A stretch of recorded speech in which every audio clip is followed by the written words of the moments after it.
Hello dear friends, welcome to the footsteps of Jesus.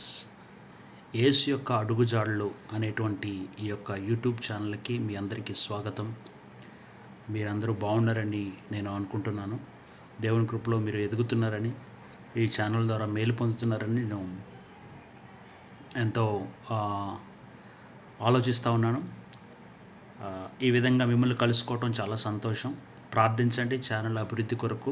ఇంకా దేవుడు నన్ను ఉపయోగించుకొని, మీ ప్రార్థనలను ఉపయోగించుకొని ఈ యొక్క కంటెంట్ అనేక మందికి రీచ్ అవ్వాలి, అనేక మందికి ఇది మేలుకరంగా మారాలని మీ అందరూ కూడా ప్రార్థన చేయాలి. అది నా విన్నపం. అయితే ఈరోజు ఒక స్పెషల్ టాపిక్తో మీ ముందుకు వచ్చాను. ఆల్రెడీ నేను ఇదే టాపిక్ మీద ఒక 30 మినిట్స్ వీడియో చేయడం జరిగింది, క్వైట్ టైం మీద. అది ప్రాక్టికల్గా చేశాను. ఇప్పుడు దీన్ని ఒక గంట వరకు మనం మాట్లాడుకోబోతున్నాం. క్వైట్ టైం గురించి మనం ఈరోజు ఇన్ డీటెయిల్డ్గా, అందులో నేను కొన్ని విషయాలు మాత్రమే ప్రస్తావించాను. ఇందులో ప్రతి ఒక్క అంశాన్ని కొంచెం లోతుగా ధ్యానించడానికి నేను ఇష్టపడుతున్నాను. ఇది అనేక మందికి మేలుకరంగా ఉండాలని ప్రార్థించేయండి. దీని మీద పుస్తకం కూడా నేను రాయాలని ఆల్రెడీ వర్క్ స్టార్ట్ చేశాను. ఇంకా డీటెయిల్డ్గా దీన్ని క్రైస్తవ సమాజానికి తీసుకొని రావాలి, సంఘానికి తీసుకొని రావాలి అనేటువంటి ఒక ఆలోచన కలిగి ఉన్నాను. దాని వెనక వర్క్ చేస్తూ ఉన్నాను. దానికోసం కూడా మీరు ప్రార్థన చేయండి. మీ ప్రార్థన సహకారం నాకు ఎంతైనా అవసరం. అయితే ఈ టాపిక్ క్వైట్ టైం పేరులోనే ఉంది, క్వైట్ టైం. క్వైట్ అంటే తెలుగులో అర్థం మీకు తెలుసు, నథింగ్ బట్ నిశ్శబ్దం, అది ఎటువంటి అంతరాయాలైనటువంటి ఒక అనుభవం. టైం అంటే ఇక్కడ time refers to time with God. అయితే నేను దీనికంటే ముందు ఒక చిన్న విషయాన్ని మీ దృష్టికి తీసుకొని రావడానికి ఇష్టపడుతున్నాను. ఏంటంటే మనం దేవుని వాక్యాన్ని నమ్ముతున్నాం, దేవుని వాక్యాన్ని విశ్వసిస్తున్నాం, దేవుని వాక్యాన్ని అది మన జీవితాలను ప్రభావితం చేస్తుందని నమ్మాం. అది ప్రభావితం చేస్తుంది కూడా. దేవుని వాక్యము మన జీవితాల్ని ప్రభావితం చేస్తుంది, ఇంకనూ చేస్తుంది. అయితే వాక్యాన్ని మనం సత్యం అని పిలుస్తాం. యేసుప్రభు కూడా అదే మాట అన్నాడు. ఏమన్నాడు? నేనే మార్గాన్ని, సత్యాన్ని, జీవాన్ని, నా ద్వారా తప్ప ఎవడనూ తండ్రి వద్దకు రాలేడు. అక్కడ ఒక మాట వాడాడు, నేనే సత్యాన్ని. సత్యం అని ఎందుకు వాడాడంటే అసత్యాలు సమాజంలో ఉన్నాయి, అసత్యాలు లోకంలో ఉన్నాయి, అబద్ధాలు లోకంలో బయలుదేరాయి. వివిధ రకాలైనటువంటి ఫిలాసఫీస్ ద్వారా, వివిధ రకాలైనటువంటి ఐడియాలజీస్ ద్వారా అబద్ధం అనేది మానవుని యొక్క బుర్రలోకి ఇన్కల్కేట్ చేయబడుతోంది. ఉదాహరణకు మీరు చూడండి, నలుగురికి లైన్ అయ్యి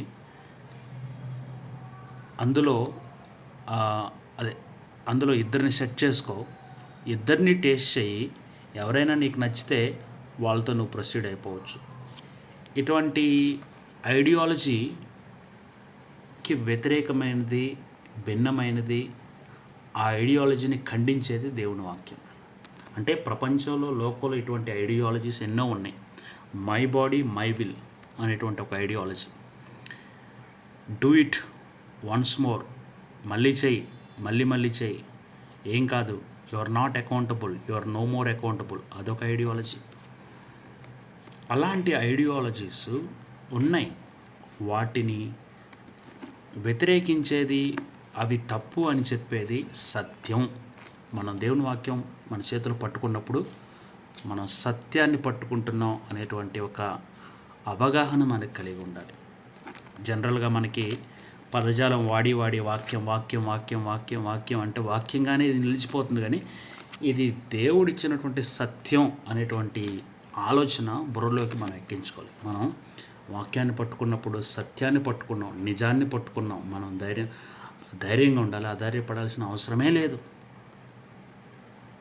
ఆ విషయాన్ని మనం ఎప్పుడూ కూడా మన మైండ్లో నుంచి తీసివేసుకోకూడదు. We need to be very strong. ఎందుకంటే వీ హోల్డ్ ద ట్రూత్.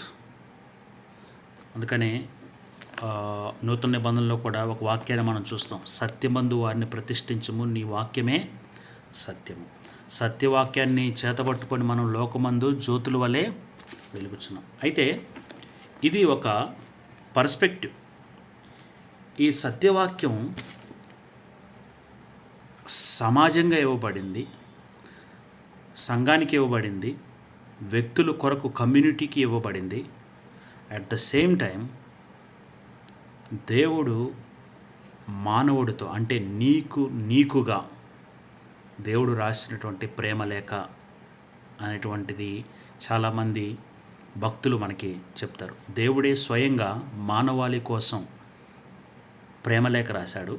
ఆ మానవాళ్ళలో నువ్వు కూడా భాగం కాబట్టి దీన్ని మనం ఏం చేయాలంటే, ఇది నా కోసం రాయబడినటువంటి వాక్యము. సంఘానికి రాశాడు, ఓకే, దాన్ని కూడా మనం ఆలోచన చేశాం. కానీ వ్యక్తిగతంగా నా కోసం ఇది రాయబడింది. దేవుడు ఈ వాక్యాన్ని పంపించినప్పుడు నన్ను కూడా దృష్టిలో పెట్టుకొని పంపించాడు. అది మనం అంగీకరించాల్సిన విషయం. అయితే ఇంటర్ప్రిటేషన్ సంబంధించిన విషయాల్లోకి వచ్చినప్పుడు ఆ కాంటెక్స్ట్లో హిస్టారికల్గా ఏమి రాశారు, ఏ ప్రజలకు రాశారు, ఒరిజినల్ ఆథర్స్, ఇవన్నీ కన్సిడర్ చేస్తాం. మనం అయితే వ్యక్తిగతంగా ఫీల్ అవ్వాల్సింది అంటే, దేవుడు నా జీవితాన్ని బాగు చేయడానికి వాక్యం ఇచ్చాడు. అది మాత్రం మనం పక్కాగా నమ్మాలి. అటువంటి నమ్మకం లేకపోతే ముందు కొనసాగడం అనేది వాక్యంతో చాలా కష్టం. వాక్యం మనం చూసినప్పుడు యెహోవా ధర్మశాస్త్రం నందు దేవారాత్రములు దాన్ని ధ్యానించుచు దాని యందు ఆనందించువాడు ధన్యుడు. అతడు నీటి కాలువన యొరన నాటబడిన వాడే తన కాలమందు ఆకు వాడక ఫలమిచ్చు చెట్టు వలె నుండును అని దేవుని వాక్యం మనకి కీర్తన 1లో స్పష్టంగా సెలవిస్తుంది. కీర్తన 119 మనం చదివినప్పుడు యెహోవా న్యాయ విధులు, కట్టడలు, యెహోవా వాక్కు మానవుని జీవితాన్ని ఏ విధంగా ట్రాన్స్ఫార్మ్ చేస్తుందో కీర్తనకారులు 119 కీర్తనలో రాయడం జరిగింది. వాక్యము మానవ జీవితాన్ని ప్రభావితం చేస్తుంది, వాక్యం ట్రాన్స్ఫార్మ్ చేస్తుంది. అందుకని ఒక ఫేమస్ కొటేషన్ మనకు తెలుసు, some books inform, few books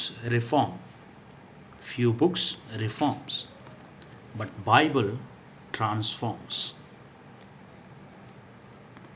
Some books inform, few books reform, but Bible transforms.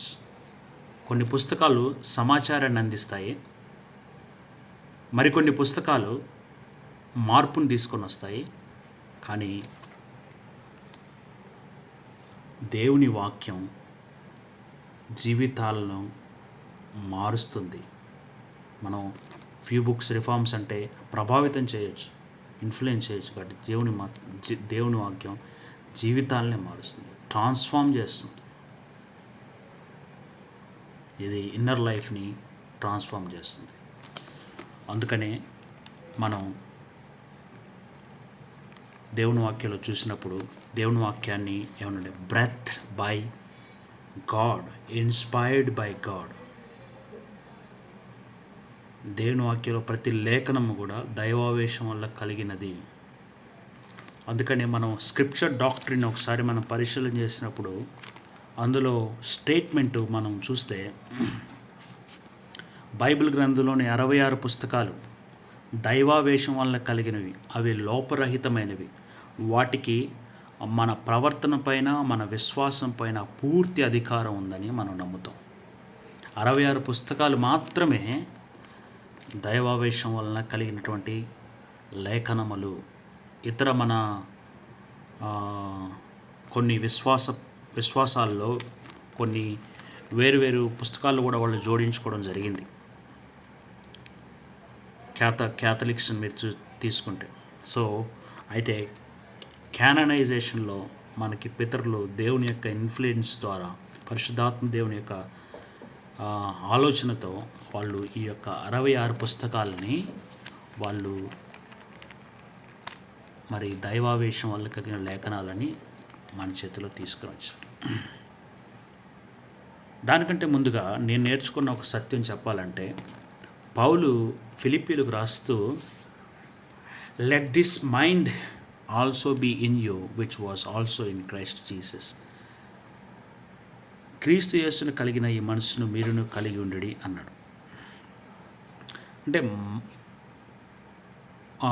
వాక్యం ఏం చెప్తుందంటే, పాపం ప్రభావితం చేయబడని కోణం మానవ జీవితంలో లేదు. అంటే మనసును కూడా పాపం చెడిపేసింది. అందుకనే హృదయం అన్నిటికంటే మోసకరమైనది, అది వ్యాధి కలిగినది, దాన్ని బాగు చేయవాడేవాడు అన్నాడు. అంటే పాపం మనసును, మానవుని యొక్క మనసును కూడా ఖరాబ్ చేసింది. ఈ యొక్క అయితే మనసును దేవుడు ఎలా డిజైన్ చేశాడంటే, ఈ పౌలు ఫిలిప్పీలకు రాస్తే ఏమంటాడంటే, క్రీస్తు యేసును కలిగిన ఈ మనసును మీరును కలిగి ఉండడి. అంటే మనసు క్రీస్తు మనసును కలిగి ఉండగల కలదనే కదా అర్థం. అంటే inbuilt capacity by design it can accommodate the mind of Christ అనే కదా. మైండ్ ఆఫ్ క్రైస్ట్ మనకి ఎక్కడ అర్థమవుతుంది? లేఖనాల్లో అర్థమవుతుంది, సత్యంలో అర్థమవుతుంది. అంటే ఈ మైండ్లో అసత్యాలు దూరే కదా దీనికి వ్యతిరేకమైన భిన్నమైన జీవితాన్ని మనం జీవిస్తున్నాం. అందుకని సత్యం దగ్గరికి రావాలి. సత్యం దగ్గరికి వస్తున్నప్పుడు అసత్యాలు ఏంటో మనకి తేటతెల్లమవుతాయి, అసత్యాలు అర్థమవుతాయి. అసత్యాలను మనం ఖండించవచ్చు. అసత్యాలకు ఇది అసత్యం అని చెప్పి సత్యాన్ని మనం హత్తుకొని జీవించడానికి ఎంతో ఆస్కారం అనుకుంటుంది. సో ఈ ఉపోద్ఘాతంతో మనం ఈ యొక్క టాక్ని, క్వైటేమ్ అనే టాక్ని ఆరంభిద్దాం. ఇప్పటికీ ఇంకా మనం ఆరంభంలోనే ఉన్నాం. ఇప్పుడు మనం కొంచెం స్పీడప్ అవుదాం, ముందుకెళ్దాం. ఇక్కడ క్వైటేమ్ అంటే టైం విత్ గాడ్, దేవునితో మనం గడిపే సమయం. చాలామంది క్వైటేమ్ చేసుకుంటున్నావా, వాక్యం చదువుతున్నావా, ప్రార్థన చేసుకుంటున్నావా అనేటువంటి ఈ ప్రశ్నలను మనం అడుగుతూ ఉంటారు. How is your prayer time, how are you doing your quiet time, are you doing your quiet time regularly? These are the some questions that we face always. అసలు ఈ క్వైట్ టైం ముచ్చటేంటో మనం ఈరోజు మనం ఆలోచించేద్దాం. అసలు కొంతమందికి ఎలా చేసుకోవాలో తెలియదు, ఎలా క్వైట్ టైం కలిగి ఉండాలో సరైన అవగాహన ఉండదు. సో ఇప్పుడు మనం దీన్ని ఏ విధంగా కలిగి ఉండాలో మనం స్టెప్ బై స్టెప్ మనం దీని గురించి మనం మాట్లాడుకోబోతున్నాం. అసలు what is quiet time? Quiet time అంటే సింపుల్గా దీన్ని డిఫైన్ చేయాలంటే, దేవునితో ఒంటరిగా నీ సమయాన్ని ప్రార్థన యందు, వాక్యమందు, వాక్య ధ్యానమందు గడపటం. Simple. You have to have the prayer and you have to have the word of God with you. అది క్వైట్ టైం. క్వైట్ అంటే ఏం చెప్పుకున్నాం ఇందాక, పీస్ఫుల్ ప్లేస్. టైం అంటే ఇక్కడ time refers to time with God. ఇది ఎప్పుడు కలిగి ఉండాలి క్వైట్ టైం అంటే, ఆదికాండం 19:27 చూసినప్పుడు అబ్రహాము ఉదయాన్నే లేచి దేవుని సన్నిధికి పరిగెత్తుకొని వెళ్ళి దేవుని సన్నిధిలో గడిపినట్టు మనం చూస్తాం. మార్కు సువార్త 1:35 మనం చూస్తే, యేసుక్రీస్తు వారు ఆయన పెందల కడనే ఇంకనూ చీకటి ఉండగానే లేచి, ఒక భక్తుడు ఒక పుస్తకంలో ఏం రాస్తాడంటే, యేసు ప్రభు తన పరిచయను యథావిధిగా కొనసాగించి లేట్ నైట్స్ పడుకోవటం ఇవన్నీ చేసిన తర్వాత, కానీ ఆయన టైంను, దేవునితో ఆయన గడిపే సమయాన్ని ఎప్పుడు మిస్ చేసుకోలేదు. ఉదయాన్నే లెగిసి దేవుని సన్నిధికి ఆరాటపడి వెళ్ళినట్టు మనం లేఖన సత్యాల్లో చూస్తాం.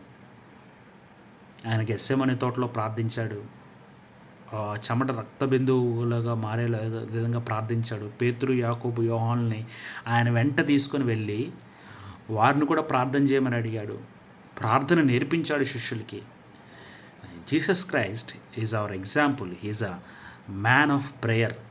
ఆయన 100% మానవుడు, 100% దేవుడు. ఆ 100% మానవత్వంలో ఆయనకు మనం నేర్పించింది ఏంటంటే ప్రార్థన చేయటం. ఆయన గుడ్డివాడు కళ్ళు తెరిచే ముందు ప్రార్థన చేయటం, మరి 5 5 రొట్టెలు 2 చిన్న చేపలు తెచ్చినప్పుడు వాటిని విరిచి వడ్డించడానికి ముందు ఆకాశం వైపు ఆయన కన్నులెత్తి ప్రార్థన చేసినట్టు మనం గమనిస్తాం. ఆయన తన సొంత సమయాన్ని దేవునితో క్వైట్ టైం ఎప్పుడు పోగొట్టుకోవడానికి ఇష్టపడలేదు. He has a regular quiet time and even in the tight time, and that is very important. He uses to have the quiet time even in the tight time. So అది మనకి, అంటే దీన్ని బట్టి మనకి ఏమర్థందంటే, ఒక ప్రశ్నకి సమాధానం ఎప్పుడు కలిగి ఉండాలి? ఎర్లీ ఇన్ ద మార్నింగ్ దేవునితో మనం సమయాన్ని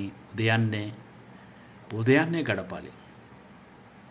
ఉదయం అందరికీ తెలుసు, ఉదయాన్నే చాలామంది ఏం చేస్తారు, మైండ్ ఫ్రెష్గా ఉంటుంది, చదివితే ఎక్కిద్ది.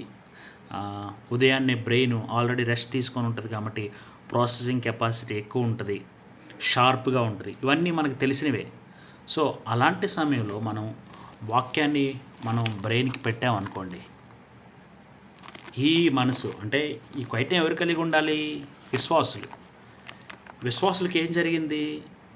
చెడిపోయిన మనసుని యేసుక్రీస్తు వారి రక్తం ద్వారా ఆయన కడిగి మనసును కూడా బాగు చేశాడు. మనకు రక్షణ ఇవ్వటమే కాదు, రక్షణలో మనకి వచ్చినటువంటి ఇంకో బహుమానం ఏంటంటే మానవుడి మైండ్ కూడా రిస్టోర్ చేయబడింది. ఈ మైండ్ క్రీస్తు యేసు మనసుతో టైప్ అవ్వాలి. ఇది మన జీవితంలో ట్రాన్స్ఫర్మేషన్ రావాలంటే క్రీస్తు యేసు మనసు అంటే దేవుని వాక్యం. ఆయన మనసు అంతా కూడా ఇక్కడ లేఖనాల్లో ఆయన మనసు ఏంటో ఆయన విశదపరిచాడు. ఆయన చెప్పాడు already. He has put all he's mind in he scriptures. So అది అర్థం కావాలంటే మన మైండ్ని దేవుని వాక్యంతో ఉదయాన్నే నింపుకోవడం అనేది చాలా చాలా ఇంపార్టెంట్. ఎక్కడ కలిగి ఉండాలి క్వైట్ టైం? క్వైట్ టైం అంటే ఏం లేదంటే సింపుల్గా దేవునితో వ్యక్తిగతంగా సహవాసం చేయటం. సంబంధం అంటే ఎప్పుడైతే యేసుక్రీస్తుని అంగీకరిస్తారో అప్పుడు సంబంధం ఏర్పడుతుంది. ఇది బాండ్, రిలేషన్షిప్. మనం అంటే ఉదయాన్నే దేవుని సన్నిధిలో గడపటం, దీన్ని సంబంధం దేవునితో సంబంధం కలిగి ఉన్నామని సంబంధం ఏర్పడింది, అన్బ్రేకబుల్ బాండ్. అయితే దేవునితో మనం ప్రతిరోజు ఆయన్ని మీట్ అవటం, this is what is called fellowship, సహవాసం, దేవునితో సహవాసం చేయటం. అందుకని 1 కొరింథీలో పౌలు అంటాడు, మన ప్రభు అయిన యేసుక్రీస్తు యొక్క సహవాసానికి మిమ్మల్ని పిలిచిన దేవుడు నమ్మదగినవాడు అంటాడు. యోహాను సువార్త 1వ పత్రిక 1వ అధ్యాయంలో ఆయన రాస్తాడు, యోహాను భక్తుడు, మన సహవాసం అయితే తండ్రితో కూడాను ఆయన కుమారుడైన యేసుక్రీస్తు వారితో కూడాను ఉన్నదంట. సో మనం చేసేది దేవునితో సహవాసం. చూడండి, ఈ జగత్తును పరిపాలించేటువంటి దేవుడు, రాజుల్ని భూరాజుల్ని అందరినీ ఏలేటువంటి దేవుడు, ఒక గొప్ప అధినేత అయినటువంటి దేవదేవునితో, సర్వాధికారితో నీవు గడిపేటువంటి సమయం ఈజ్ అ క్వైట్ టైం. నువ్వు ఎక్కడికి వెళ్తున్నావో ఆ స్పృహ నీకు ఉండాలి కనీసం. అందుకని చాలామంది ఈ ఎగ్జాంపుల్ని తీసుకొని వస్తారు. ఒక ప్రైమ్ మినిస్టర్ నువ్వు మీట్ అవ్వాలనుకుంటున్నావు, రేపు ఉదయాన్నే అపాయింట్మెంట్ ఉంది 4:30 AM or 5 AM, 6 AM. How do you get your self ready? Night అంతా మొత్తం అన్నీ కూడా తీసేస్తావు, ఏమన్నా చెత్త చెదారు ఉంటే క్లీన్ చేసేస్తావు, రూమ్ వాసన వస్తే స్ప్రే కొట్టేస్తావు, అండ్ బ్లాంకెట్స్ బెడ్షీట్స్ ఏమన్నా ఉంటే వాటిని నీట్గా ఉతికేస్తావు. You make sure that nothing smells bad and you make sure that everything is organised. అంటే అన్నిటిని నువ్వు ప్రశాంతంగా అరేంజ్ చేసుకుంటావు. యు మేక్ ద అట్మాస్ఫియర్ పీస్ఫుల్గా ఉంచడానికి ట్రై చేస్తూ ఉంటావు. And when prime minister comes, నీ మొబైల్ని చూసుకుంటూ ప్రైమ్ మినిస్టర్తో మాట్లాడతావా? నీ మొబైల్ని చూసుకుంటూ ప్రైమ్ మినిస్టర్తో మాట్లాడతావు? No, you give utmost respect to that person who is sitting in front of you as a guest. నీ ఎదుటి కూర్చున్నటువంటి వ్యక్తికి నువ్వెంతో ప్రాధాన్యతిస్తావు. మరి ఇక్కడ సర్వసృష్టికర్త అయిన దేవుడు, లోకాలకు అధినేత అయినటువంటి దేవుడు, నాయకుడైనటువంటి దేవుడు, ప్రపంచాలను లేనటువంటి దేవుడు, I want to meet you every morning అంటే how is your preparation? So coming back, ఎక్కడ మనం ఈ క్వైట్ టైం కలిగి ఉండాలి? ప్రశాంతమైన స్థలంలో కలిగి ఉండాలి. ఎటువంటి అంతరాయాలు ఉండకూడదు. మేక్ ష్యూర్ ఎవ్రీ డిస్టర్బెన్స్ తీసేయాలి. న్యూస్ ఛానల్ ఆన్ అయింది, న్యూస్ వినపడతా ఉన్నాయి, నువ్వు ఇక్కడ ప్రార్థన చేసుకుంటున్నావు, ఎవరో చచ్చిపోయారంట, వాళ్ళు చచ్చిపోయారంట, లారీ గుద్దిందని, లేకపోతే ఆ పొలిటీషియన్ ఎలా అన్నాడని, ఈ రాజకీయ నాయకుడు ఎలా అన్నాడు. Okay, these are all needed, but not early in the morning. దేవునితో మీట్ అయిన తర్వాత then we can switch to that channels and all. ఆ టీవీని ఆఫ్ చేసేయటం. ఎవరైనా అరుస్తున్నారు, మార్నింగ్ పాటలు పెట్టారు, అలాంటి ప్రదేశం నుంచి కొంచెం మూవ్ అవ్వటం. Make sure that you have peaceful place. దేవుని స్వరాన్ని వినటానికి right place is highly needed. ఎక్కడ? అదే మనం చూసాం ఇందాకలా. You can choose a terrace if you have beautiful home, and if the home has a terrace, then you can అక్కడికి వెళ్ళండి, terrace మీద ప్రార్థన చేయండి. టెర్రస్ మీద కొంత సమయం మీరు ప్రిపేర్ చేసుకోండి. I used to live in village for some time. I come from village background. నేనేం చేశానంటే పొలాల్లోకి వెళ్ళేవాడిని. మార్నింగ్ టైం వాకింగ్కి వెళ్ళిపోయి 6:30 to 7 ఆ టైం మధ్యలో నేను వేకప్ అయ్యి మార్నింగ్ వెళ్ళిపోయి, this was during my student days. So అలాంటి టైంలో ఫీల్డ్లోకి వెళ్ళిపోయి నాకు ఒక రబ్బర్ ముక్క దొరికింది. అది మ్యాక్సిమం ఇంత ఉంటుంది షీటు. సో అంటే నీల్ డౌన్ చేయడానికి ఆ ఫీల్డ్ అలా దాన్ని చెట్ల మధ్యలో పెట్టేసేసి I uses to kneel down and pray. అంటే డిస్టర్బెన్సెస్ లేకుండా మనం చూసుకోగలం. ఇప్పుడు if you are living in a beautiful home, ఒక కార్నర్లో యూ హ్యావ్ డెస్క్, టేబుల్ ఉంటే మంచిగా you can spend good time with God. ఇంకా నేర్చుకోవచ్చు, తెలుసుకోవచ్చు. అంటే ఇక్కడ కాషన్ ఏంటంటే ఫీల్డ్కి వెళ్ళేటప్పుడు పాములు ఉండొచ్చు, తేళ్ళు ఉండొచ్చు, జర్లు ఉండొచ్చు. నేను వెళ్ళమన్నాను, వెళ్ళొద్దు. అవన్నీ మీరు చూసుకోవాలి జాగ్రత్తగా. సో అదర్వైజ్ సిటీస్లో ఎవరైతే ఉంటారో you can go for walk. అక్కడ మంచి పార్క్ వెళ్ళండి, ఒక బెంచ్ మీద కూర్చోండి. Make sure that you do not focus on others who are walking near by. అలాంటి ఏరియాస్ చూసుకొని you can also have meaningful. ఇది ఎందుకు పెట్టానంటే స్పెసిఫిక్గా టు గివ్ సమ్ ఐడియాస్. మనం always human beings we make lot of excuses, lame excuses. To blame someone we make lame excuses. అది మన లైఫ్లో ఉన్నదే. కుదరట్లేదు, టైం లేదు. ఈ టైం ఎవరికి ఉంటుంది? టైం అందరికీ 24 గంటలే. So these are some excuses. అంటే నేను చాలామందిని అడిగే ప్రశ్న ఏంటంటే, నాకు నేను కూడా వేసుకునే ప్రశ్న చాలాసార్లు, నువ్వు you are diagnosed with a cancer. Early in the morning 5:30కి నీకు కీమోథెరపీ ఉంది, వెళ్ళకపోతే చస్తావు. Can you say that I don't have time? ఇక్కడ ఏంటంటే ప్రాధాన్యతలు మ్యాటర్స్. ఇది ఏది ప్రాధాన్యత అనుకుంటే దానికి ప్రాధాన్యత ఇస్తాం. నా తమ్ముడు పెళ్ళి ఉంది, నా తమ్ముడు పెళ్ళి నాకు ప్రాధాన్యత కాబట్టి నేను తమ్ముడు పెళ్ళిలో ఖచ్చితంగా కనపడతాను. మా చెల్లి ఎంగేజ్మెంట్ నాకు ప్రాధాన్యత కాబట్టి నేను ఖచ్చితంగా అక్కడ కనపడతాను, 4 రోజుల ముందే వెళ్తాను. అంటే ఇక్కడ ప్రాధాన్యతల మ్యాటర్స్. ఇది ఇంపార్టెంట్ కాదని అట్లదే ఉండదు. నువ్వు దేనికి, దేవుడు నీకు ఇంపార్టెంట్, నాకు నా జీవితాన్ని మారుస్తాడు అని నమ్మితే నువ్వు ఖచ్చితంగా ప్రాధాన్యత ఇస్తావు. ఏముందిలే, అందరూ నమ్మేదే, నేను నమ్మాను, గుడ్డిగా నమ్మాను, లేకపోతే ఏదో చూద్దామని నమ్మాను, ట్రై చేద్దాం అనుకున్నానంటే you will always be trying.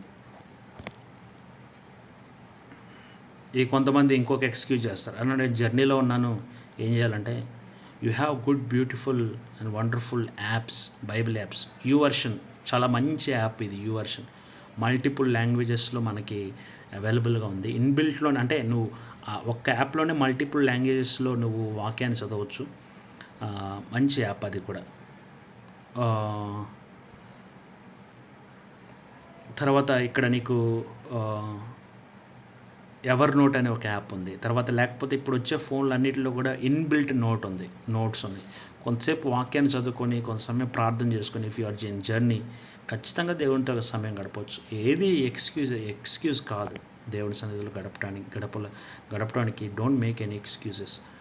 Have some time fixed, proper. ఏమేం కావాలి మనకి క్వైట్ టైం చేసుకోవడానికి అంటే ఖచ్చితంగా we need to have the Bible with us. దేవుని వాక్యం మనకు ఖచ్చితంగా కావాలి. దేవుని వాక్యం మనం చదవాలి. దాంతోపాటుగా నోట్బుక్ పెన్. ఎందుకు నోట్బుక్ పెన్ అని అంటున్నా అంటే హ్యూమన్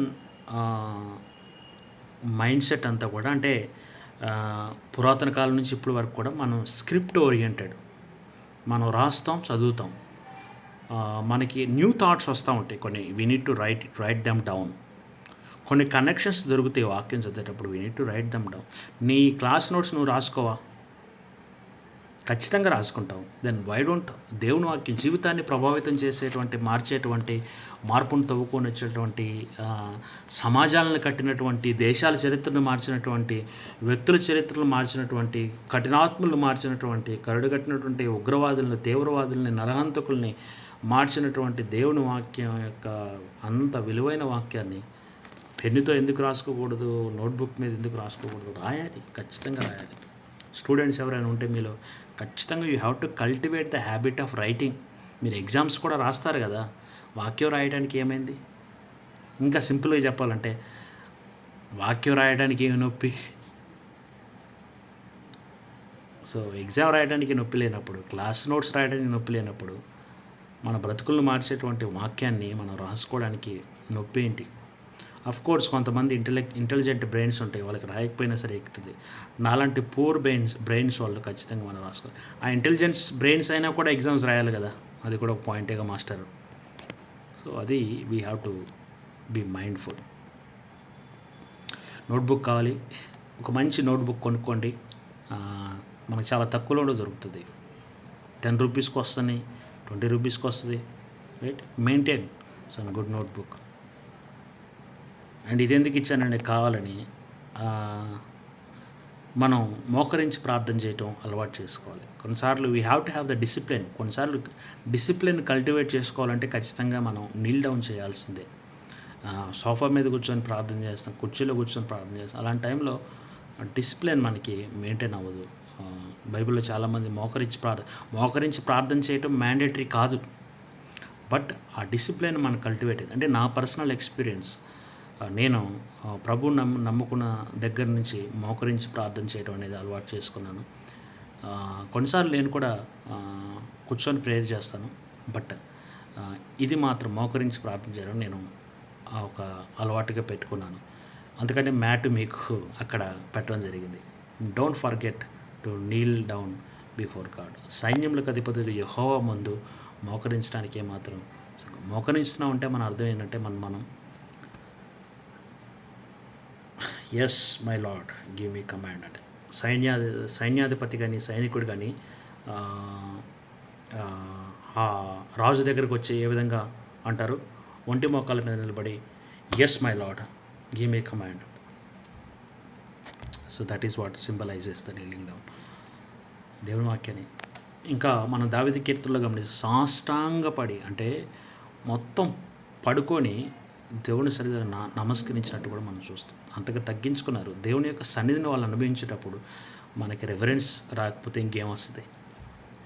అది మనం కల్టివేట్ చేసుకోవాలి. ఎంత టైం గడపాలి అంటే start with 30 minutes and gradual increase to 45 minutes, 1 hour maximum.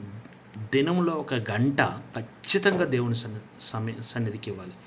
ఇంకా కొంచెం నాకు సమయం ఉంది గడపాలనిపిస్తుంది అంటే 1 hour 30 minutes good time. 1.5 hour good time దేవునితో గడపడానికి.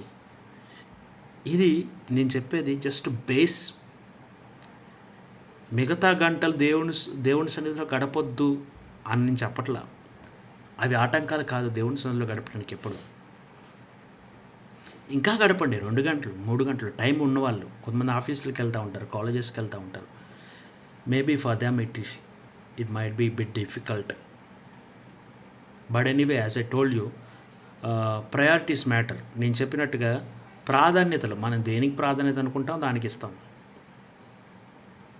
నాకు అర్జెంటుగా డాక్టర్ బ్లడ్ టెస్ట్ రాశారు, 6:30 కల్లా రమ్మన్నారు. నేనేం చేస్తాను, నా జాబు ఇవన్నీ పక్కన పెట్టి నేను వెళ్ళిపోతాను. ఎందుకంటే I focus more on my health. అది నా ప్రయారిటీ ఆ టైంలో. నాకు జాబు లీవ్ ఇస్తాడా లేదా అని నేను పెద్దగా పట్టించుకోను. ఇవ్వాల్సిందే అంతే. సో అందుకనే మనకి మార్టిన్ లూథర్ ఒక మాట అంటాడు, ఈరోజు నాకు చేయవలసిన పని ఎంతో ఉంది, బట్ నేను మొదటి 3 గంటలు దేవుని సన్నిధిలో గడపాలి, లేకపోతే సాతానుడు జయిస్తాడు అనేటువంటి ఆ మాటను మార్టిన్ లూథరు, అందుకనే రిఫర్మేషన్ను అతను సృష్టించడానికి కారణం ప్రార్థన. జ్ఞానం ఓకే, జ్ఞానం కూడా దేవుడు ఇచ్చేదే. జ్ఞానానికి సరిపడేటువంటి శక్తి దాన్ని యాక్షన్లోకి తీసుకొని రావడానికి పరిశుద్ధాత్మ దేవుని శక్తి, బలం, ప్రార్థన బలం మనకు అవసరం. అందుకని పౌలు కూడా ఎఫెఫ్రా మీ నిమిత్తం ప్రార్థనలో పోరాడుచున్నాడు అంటాడు. పౌలు తన పత్రికలో రాస్తూ, క్రీస్తు స్వరూపి మీలో ఏర్పడేంత వరకు నాలో ప్రసవేదన కలుగుతుంది అంటాడు. నేను ప్రార్థనలో పోరాడుతున్నాను అంటాడు. అంటే పౌలు చాలా జ్ఞానవంతుడు, కానీ ప్రార్థన యొక్క శక్తిని, ప్రార్థన బలాన్ని అతను ఎప్పుడు కూడా విస్మరించలేదు. మనని హిండర్ చేసే బాగా day and night, morning and evening, నేను కూడా వ్యక్తిగతంగా ఫేస్ చేసేటువంటి ప్రాబ్లమ్స్ సోషల్ మీడియా, యూట్యూబ్. నాకైతే వ్యక్తిగతంగా యూట్యూబ్, ఎందుకంటే నేను ఫేస్బుక్ ఇవన్నీ వాడను. బట్ మీకు ఇంకా స్పెసిఫిక్గా ఇంకొక వేరే ఉండొచ్చు. Instagram, reels, WhatsApp messages, late night chattings, ఇవన్నీ కూడా మనని చాలా ఇబ్బంది పెడతా ఉంటాయి. దేవుని సన్నిధిలో గడపకుండా ఇవి మనని డ్రాగ్ చేస్తూ ఉంటాయి, లాగుతూ ఉంటాయి. మరి ఏం చేయాలి నేనంటే, ఆ టైం నువ్వు ఏదైతే ఫిక్స్ చేసావో దేవుడికి ఇవ్వాలని, ఆ టైంలో మాత్రం ఇటువంటి యాప్స్ ఏవి కూడా వాడకుండా you make sure that they are blocked or for some time freezed or for some time totally neglected. అది మనం కనీసం మెయింటైన్ చేయాలి. ఒక అన్నతో నేను మాట్లాడుతున్నప్పుడు నైట్ 2 గంటల దాకా అతను ఆన్లైన్లో ఉన్నాడు, మార్నింగ్ లేసి ఏం క్వైటైన్ చేసుకుంటాడు అన్నాడు. వాస్తవే కదా. నువ్వు 2 గంటల దాకా, నీ లాస్ట్ సీను 3 గంటల దాకా, 2 గంటల దాకా ఉంటే, మళ్ళీ ఆఫీస్ 8:30కి అయితే నువ్వు ఏ టైంకి లెగుస్తావు, పొలవమని ఉరికేస్తావు ఆఫీస్కి. నా లైఫ్లో కూడా ఎక్స్పీరియన్స్ చాలాసార్లు, దేవుని సన్నిధిని మనం కాదనుకొని దేవుని సన్నిధిని వదిలేసి చూసుకోవచ్చులే, తర్వాత వచ్చి చేసుకోవచ్చులని నెగ్లిజెంట్గా వదిలేసిన రోజులు ఉన్నాయి. అంటే నాట్ హ్యావింగ్ ప్రాపర్ డిసిప్లిన్. నేను చెప్తున్నానని నేను గొప్ప అని కాదు, కానీ ఆ డిసిప్లిన్ మనం కల్టివేట్ చేసుకోవాలి. We should avoid all the distractions. అదే మనం ఇందాక చెప్పుకున్నట్టు, ప్రైమ్ మినిస్టర్ గారు మనల్ని కలుస్తున్నారు అంటే ఈ డిస్ట్రాక్షన్స్ మనకు ఉంటాయా? నువ్వు ముందుగానే వీటిని అసలుకి ఫ్రీజ్ చేసి పడేస్తావు. వీటిని ఆ టైంకి అది నేను డిస్టర్బ్ చేయకుండా, డిస్ట్రాక్షన్లోకి రాకుండా నువ్వు చూసుకుంటావు కదా. అందుకనే మనం నమ్ముచున్న దేవుడు ఎంత గొప్పవాడో అర్థం చేసుకోవాలి. అర్థం చేసుకోవడానికే మనకి క్వైట్ టైం. సో వీటితో చాలా జాగ్రత్తగా డీల్ చేయాలి. కొన్నిసార్లు బ్లాక్ చేసుకోవాలి, కొన్ని అన్వాంటెడ్ స్టఫ్ ఉంటే తీసేసుకోవాలి. ఫేస్బుక్ ఉంది, ఏమన్నా ఇంపార్టెంట్ చాటింగ్ చేస్తున్నావు నువ్వు ఎవరితోనైనా, ఏమన్నా సీఈఓతో మాట్లాడాలా, లేకపోతే బిజినెస్ డీల్ ఉందా, క్లోజ్ చేయాల్సింది, అలాంటివి ఏం లేకపోతే పిచ్చాపాటి కబుర్లు అయితే why to have that Facebook? ఎందుకు అవసరం లేదు, దాన్ని తీసేసేసి. అది నిన్ను ఇబ్బంది పెడితే, ఫేస్బుక్ మంచిది కాదు అనట్లేదు, మళ్ళీ ఫేస్బుక్ ద్వారా చాలా బెనిఫిట్స్ ఉన్నాయి. పీపుల్తో కనెక్ట్ అవ్వచ్చు, ఇంటరాక్ట్ అవ్వచ్చు, you can express your views. పాత ఫ్రెండ్స్ని కలవచ్చు, వాళ్ళని కూడా దేవుని వైపు మనం మళ్ళించడానికి, దేవుని గురించి చెప్పడానికి అవకాశం ఉంది. దేని బెనిఫిట్స్ దానికి. బట్ నీ టైం విత్ గాడ్ని డిస్టర్బ్ చేస్తున్నప్పుడు కొంచెంసేపు వాటిని పక్కన పెట్టడం చాలా ఉత్తమం. అది మనం అలవాటు చేసుకోవాలి. ఈ క్వైట్ టైంలో ఏం జరుగుతుందో మనం ఒకసారి చూద్దాం. దేవుని వాక్యం చదువుతున్నప్పుడు దేవుడు మనతో మాట్లాడతాడు.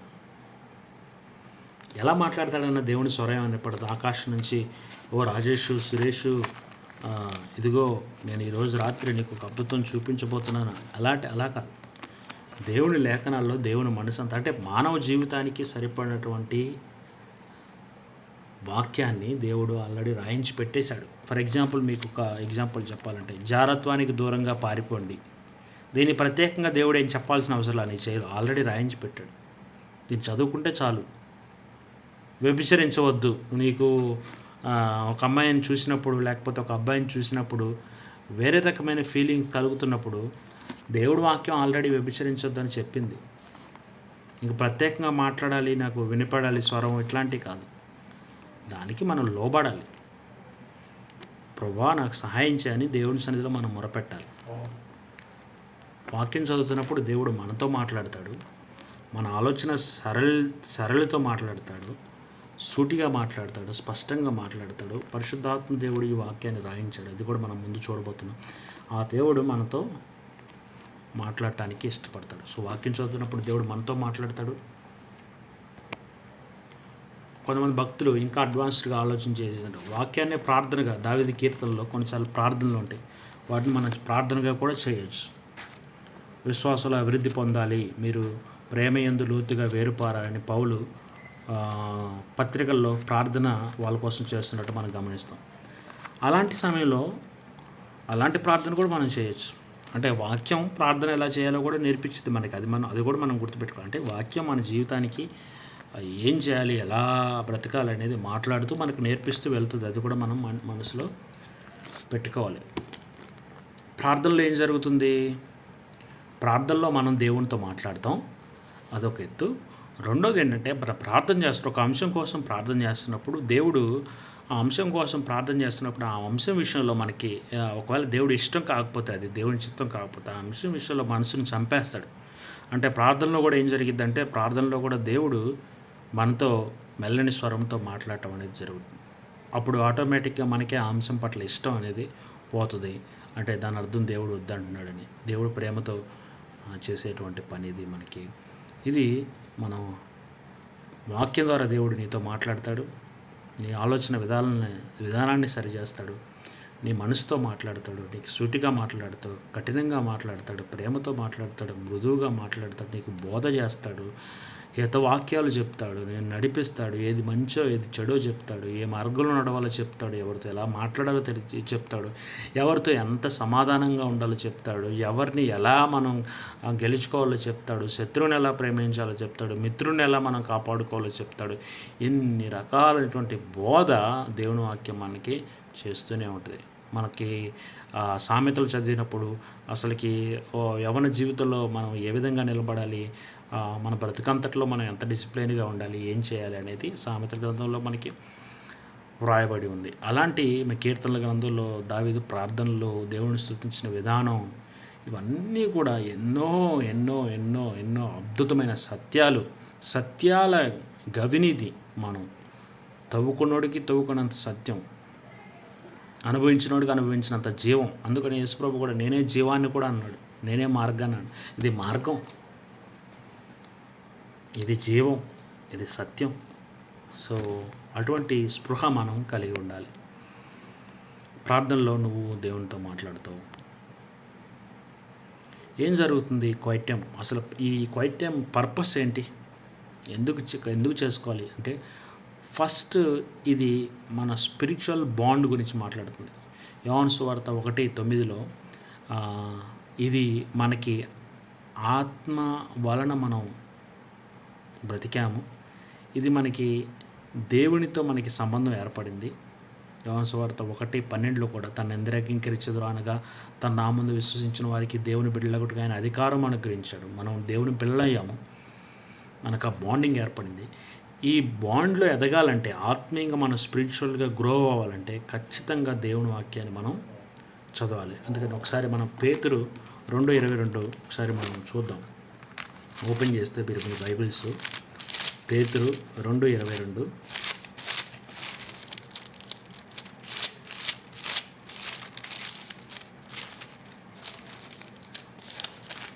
ఒకటో పేతురు 2:22.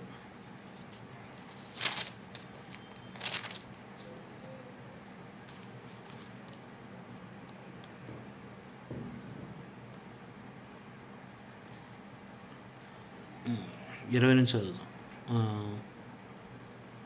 క్రీస్తు కూడా మీ కొరకు బాధపడి 21 నుంచి చదువు. మీరు తన అడుగుజాళ్ళ యందు నడుచుకున్నట్లు మీ కొరకు మాదిరి ఉంచిపోయాను. ఆయన పాపము చేయలేదు, ఆయన నోటను ఏ కపటము లేదు. ఇదే మన ఛానల్ యొక్క థీమ్గా మనం పెట్టడం జరిగింది. క్రీస్తు కూడా మీ కొరకు బాధపడి తన అడుగుజాలు, అది 22 అని పడింది, 21, 22 కూడా మీరు యాడ్ చేసుకోండి. క్రీస్తు కూడా మీ కొరకు బాధపడి మీరు తన అడుగుజాళ్ళ యందు నడుచుకున్నట్లు మీ కొరకు మాదిరి ఉంచిపోయాను అని దేవుని వాక్యంలో మనం చూస్తాం. మాదిరి ఎక్కడుంది? దేవుని వాక్యంలో దేవుడు ఉంచిపోయాడు. మరి ఈ మాదిరిని అర్థం చేసుకోవాలంటే వాక్యం చదవాలి కదా. వాక్యం చదవకుండా మాదిరి అర్థమవుతుందా? అర్థం కాదు. దీన్ని మనం దృష్టిలో పెట్టుకొని దానికి తగినట్టు మనం జీవించడం, బ్రతకటం అనేది ఎంతైనా ఇంపార్టెంట్. అసలు అల్టిమేట్ ఎయిమ్ ఇక్కడ మీకు కొంచెం సమయం నేను తీసుకొని ఎక్స్ప్లెయిన్ చేస్తాను. పౌలు ఏమంటాడంటే పత్రికల్లో, నా కుమారులారా ఆర్ నా కుమార్తెలారా, మనం ఎలా అని తీసుకొని, క్రీస్తు స్వారూప్యం మీలో ఏర్పడేంత వరకు నాకు ప్రసవ వేదన కలుగుతుంది అంటాడు. ఎప్పుడైతే మానవుడు పాపం చేశాడో దేవుడి యొక్క ఇమేజ్ బ్రేక్ అయిపోయింది. అంటే పాపం ఇమేజ్ని కూడా కరప్ట్ చేసింది. దేవుని యొక్క ఇమేజ్ అంటే ఆయన గుణలక్షణాలన్నీ కూడా మానవుల్లో బ్రేక్ అయిపోయాయి. ఎప్పుడైతే యేసుప్రభుని మనిషి అంగీకరిస్తాడో ఈ యొక్క ఇమేజ్ మరలా మన జీవితాల్లో నిర్మించబడుతూ ఉంటుంది. It's continuous process. ఎలా నిర్మించబడుతుంది? దేవుని వాక్యం మనం ప్రతిరోజు చదువుతుంటే ఇందులో ఉన్నటువంటి మాదిరిని మనం, అదే ఆత్మీయ ఎదుగుదల అనేది దాంట్లో చూసినప్పుడు, క్రీస్తు యేసు వదిలిపెట్టిపోయినటువంటి మాదిరిని మనం పట్టుకొని, గట్టిగా పట్టుకొని దీన్ని ఫాలో అవుతూ ఉన్నప్పుడు ఆ ఇమేజ్ మనలోకి వస్తూ ఉంటుంది. ఆ ఇమేజ్ మనలో బిల్డ్ అవుతూ ఉంటుంది. ఇది మనం అర్థం చేసుకోవాల్సిన విషయం. దేవుని స్వరూపాన్ని మనం కోల్పోయాం, బట్ దేవుడు దాన్ని మరలా పగిలిపోయినటువంటి ఆ ఇమేజ్ని లేఖనాల ద్వారా మనకి రిస్టోర్ చేస్తూ ఉంటాడు. అందుకని లేఖనాలు చదవాలి. ఆత్మదేవుని నడిపింపు మనకు ఉంటుంది, దేవుని యొక్క నడిపింపు. సో అది కీర్తనలు 119 అంతా చదవండి. దేవుని వాక్య విశిష్టత మీకు అర్థం కావాలంటే పెద్ద పెద్ద దైవజనులు, జార్జ్ ముల్లర్, ఇలాంటి గొప్ప గొప్ప దైవజనులు కీర్తన 119ని బాగా చదివేవాళ్ళంట. So that to they understand the need and intensity and the speciality of the word of గాడ్ని వాళ్ళు అర్థం చేసుకో. ఇది స్పిరిచువల్ ఫుడ్. నువ్వు ఆత్మీయంగా ఎలా అయితే అదే ఫిజికల్గా ఎలా అయితే తినకుండా ఉండలేవో, ఆహారం తింటే నీ పోషణ ఎలా ఉపయోగపడుతుందో, ఆత్మీయ ఆహారం దేవుని వాక్యాన్ని మనం, దేవుడు ఆహారంగా పరలోకం నుంచి దిగి వచ్చిన మన్నాను నేనే అన్నాడు. దేవుడు జీవాహారం నేనే అన్నాడు. నన్ను భుజించిన వాడు ఎన్నడూ చనిపోడు అన్నాడు. ఇది మన ఆత్మకు ఆహారం. దాన్ని మనం ప్రతిరోజు తినాలి.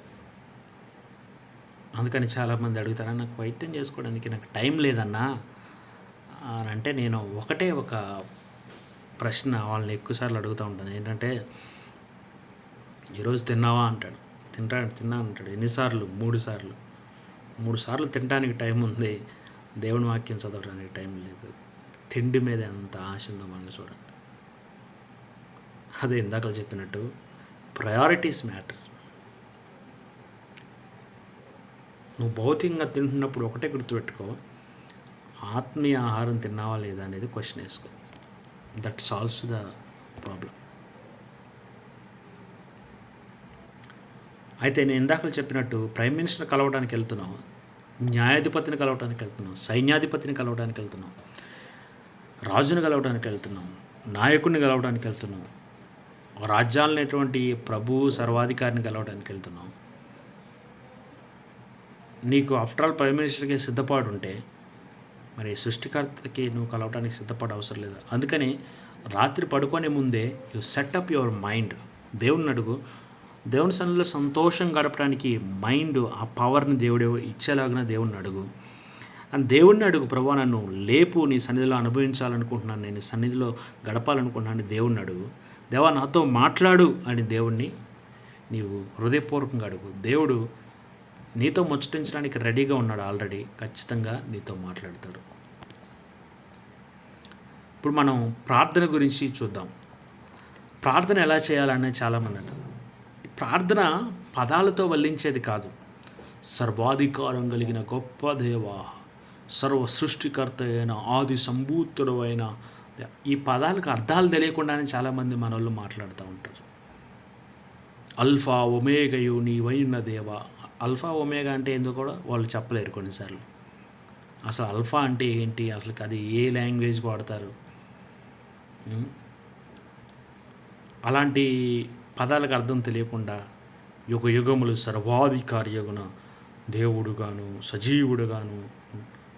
ఓకే, ఇవన్నీ చేయటం మంచిదే. వాటి తెలుగు భాషలో ఆ పదాలు ఉన్నాయి. వ్యసనాక్రాంతుడు, వ్యాధిగ్రస్తుడు, ఇవన్నీ ఉన్నాయి. అతి సుందరుడైనటువంటి నా ప్రియుడు. బట్ ఏంటంటే పెదాలతో వచ్చే ప్రార్థన కాదు, మనసుతో. నీవు ఎప్పుడు నాకు ఒక దెబ్బ తగిలింది కాలికి, నేను ఎట్లా ప్రార్థన చేయాలి? సర్వాధికారం కలిగిన దేవ, గొప్ప తండ్రి, ఈ యొక్క దెబ్బను మీరే సంపూర్ణముగా స్వస్థపరుస్తూ రావాల్సిందిగా నీ సన్నిధిలో ప్రార్థన చేస్తూ వేడుకుంటున్నానయ్యా అనాలా? లేకపోతే అయ్యో దేవా ఇట్స్ వెరీ పెయిన్ఫుల్ దేవా, చాలా నొప్పిగా ఉందయ్యా దేవా, నొప్పి తగ్గించయ్యా, నన్ను కొంచెం తొందరగా బాగు చేయనైనా, ఇది ఎట్లా ఉంది? డ్రామా ప్రార్థనలు మనం చేయకూడదు, హృదయపూర్వకంగా చేయాలి. అట్లానే పదాలు వాడటం తప్పని కాదు నా ఉద్దేశం. పదాల అర్థం తెలుసుకొని యు ఫీల్ ద వర్డ్, నిజంగా నువ్వు ఫీల్ అవుతుంటే వాడు. ఇతరులు వినాలని మనం ఆ పదాలు వల్లిస్తూ ఉంటాం. పదాలు అవసరం లేదు. మనం మనసులో హార్ట్ఫుల్గా దేవునితో ముచ్చటించడం దేవునికి ఇష్టం. మనుషులు పైరూపాన్ని చూస్తారు, యెహోవా అంతరింద్రియము పరిశీలిస్తారు. ప్రభా నన్ను పిలుస్తున్నారు కానీ మీ యొక్క పెదవులు నన్ను గనపరుస్తున్నాయి కానీ మీ హృదయము నాకు దూరంగా ఉంది అంటే దేవుడు. మనం ఆ వాక్యాన్ని కూడా మనం దేవుని వాక్యంలో చూస్తాం. First you dedicate your self. ఇది కొంచెం మీకు సింపుల్గా చెప్పాలంటే, దేవా నేను నీ వాణ్ణి, నీ కోసం జీవిస్తాను, నీ కోసం బ్రతుకుతాను ఈ దినమంతా. You dedicate your self. ఇది వన్ వే ఆఫ్ విజ్ఞాపన. ఇతరుల కోసం విజ్ఞాపన చేయి, సొంత అవసరాల కోసం చేయి. నువ్వేదైనా పాపం చేస్తూ ఉంటే ఫస్ట్ ఒప్పుకొని దేవుని సన్నిధిలో ప్రభువా నన్ను క్షమించు, లేకపోతే ఆ రోజు పడిపోయినా, అబద్ధంలో పడిపోయినా, మోహపు చూపులో పడిపోయినా, ఎక్కడ పడిపోయినా, ఒక ఫిల్దీ కంటెంట్ చూసే విషయంలో నువ్వు పడిపోయి ఉంటే, పిక్చర్లో కానీ లేకపోతే షార్ట్లో కానీ రీల్లో కానీ, దేవుణ్ణి హృదయపూర్వకంగా క్షమాపణ అడుగు. దాని మీద విజయం కోసం ప్రార్థన చేయి. దేవుణ్ణి స్తుతించు, దేవుణ్ణి ఆరాధించు. సో ఈ విధంగా ప్రార్థించు. ఇంకా నీకు సింపుల్గా చాలామంది చెప్పేటువంటి ఎగ్జాంపుల్ నేను తీసుకొని వచ్చాను సింపుల్గా ఉండటానికి. మన ఫైవ్ ఫింగర్స్ ప్రేయర్ మనం ఈజీగా చేయొచ్చు. ఫస్ట్ది థంబ్ టాక్స్ అబౌట్ ప్రైజ్, దేవుని స్తుతించు, దేవుని గుణ లక్షణాలను బట్టి దేవుని స్తుతించు. రెండోది సెకండ్ ఫింగర్ అంటే index finger talks about thanks giving, దేవునికి చేసినటువంటి ప్రతి మేలును లెక్కించు. లెక్క పెడతాం కదా మనం దీంతో 1 2 3 4. అందుకనే ఒక పాటలో కూడా bless the Lord of my soul, O my soul అని ఇంగ్లీష్ పాట కూడా మనకు అంటే 10,000 reasons to give thanks to him. 10,000 కారణాలు ఉన్నాయి మనం దేవుని స్తుతించడానికి. మనకి జీవాన్ని ఇచ్చారు, ఊపిరిని ఇచ్చాడు. మనం బతకాల్సిన వాళ్ళం కాదు, ఇంకా బ్రతికే ఉంచాడు. కరోనా టైంలో కొంతమంది పోయారు, మనం ఇరాన్లో యుద్ధం జరుగుతుంటే కొంతమంది పోయారు. సో రకరకాల భూకంపాల్లో కొంతమంది పోయారు, బస్ యాక్సిడెంట్లో పోయారు. ఈ సంవత్సరం అంతా చాలామంది పోయారు, కానీ మనం ఇంకా బ్రతికే ఉన్నాం. దేవుడు దయను బట్టి thank you Lord. Undeserving, unworthy. We should be grateful, thankful because we are blessed. And so middle ఫింగర్ని మనం చూసుకుంటే మిడిల్ ఫింగర్ని దీన్ని మనం ఇంటర్సెషన్ కోసం ఇతరుల కోసం ప్రార్థన చేయండి, బంధువుల కోసం, మిత్రుల కోసం, సంఘ పాస్టర్ల కోసం, శ్రేయోభిలాషుల కోసం, అందరి కోసం మీరు ఇంటర్సెషన్ చేయొచ్చు, ప్రార్థన చేయొచ్చు. ఇంకా మనకు రింగ్ ఫింగర్ చూసుకుంటే కన్ఫెస్, వీక్ కాబట్టి ఇది weak areas. For example if you are a person who is often being tempted, దాన్ని దేవుని సన్నిధిలో చెప్పి దానికోసం బలం కోసం ప్రార్థన చేయి. ఒక ఏరియాలో నువ్వు జారిపోతూ ఉన్నప్పుడు యు కన్ఫెస్ దట్, దేవుని సన్నిధిలో ఒప్పుకొని ప్రార్థన చేయి. పిటిషన్, విజ్ఞాపన చేయటం, లేకపోతే ఇంటర్సెషన్ అంటే ఇతరుల కోసం మనం ప్రార్థన చేయటం. పిటిషన్స్ అంటే నీ యొక్క అవసరతలు ఏ అయితే ఉన్నాయో దేవుని సన్నిధిలో పెట్టి నీ physical needs, spiritual needs, emotional needs, study పరంగా అయితే నువ్వు చదువుతూ ఉన్నప్పుడు స్టడీ, కెరీర్ పరంగా అయితే కెరీర్లో ఉన్నటువంటి నీడ్స్, ఫ్యామిలీ అయితే ఫ్యామిలీలో ఉన్న ప్రెషర్స్, ఇబ్బందులు, లేకపోతే అండర్స్టాండింగ్ ప్రాబ్లమ్స్, ఇవన్నీ దేవుని సన్నిధిలో పెట్టి దేవుని బతిమాలుకోవటం, దేవుని యొక్క సహాయాన్ని కోరుకోవటం మనం చేయాలి. సో ఇది మనం ప్రార్థన గురించి మాట్లాడుకున్నాం. అయితే ఈ చిన్న వీడియో చూడండి. దేవుడు మనతో మాట్లాడడానికి ప్రయత్నం చేస్తూ ఉంటాడు, కానీ మనం దేవుని సన్నిధిని, ఆయన సన్నిధికి రావాలని, ఆయన సన్నిధిని ఎక్స్పీరియన్స్ చేయాలని చాలాసార్లు మనం కోరుకోం. అదే మనతో చాలా problematic thing.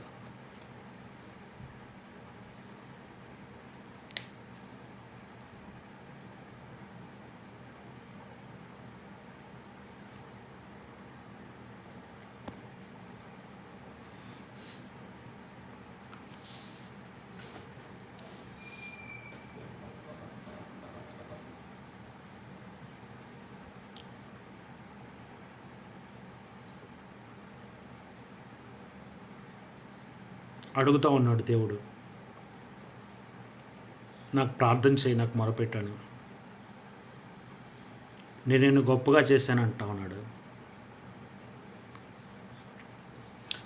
But he is busy with his work. Working is not bad, but he is busy.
So దేవుడు మనతో మాట్లాడటానికి ఇష్టపడుతున్నాడు. ఆయన మన కోసం ఎదురు చూస్తూ ఉన్నాడు. థింగ్ ఏంటంటే, మనం ఆయన సన్నిధిలో కూర్చొని దేవుని వాక్యాన్ని చేతపట్టుకొని దేవుని వాక్యాన్ని, దేవుని మనసుని అర్థం చేసుకోవడానికి ప్రయత్నం చేస్తున్నావా? దేవుడు మనతో మాట్లాడతాడని మనం నమ్మట్లేదు చాలాసార్లు. అదే ప్రాబ్లం. ఇప్పుడు వీడియో మీతో కూడా కలిసి నేను చూస్తున్నప్పుడు నాకు కూడా చాలా టచింగ్ అనిపించింది. దేవుడు నన్ను అంత ప్రేమిస్తున్నాడు, నేను ఇంకెంత దేవుని సన్నిధికి దగ్గర అవ్వాలి.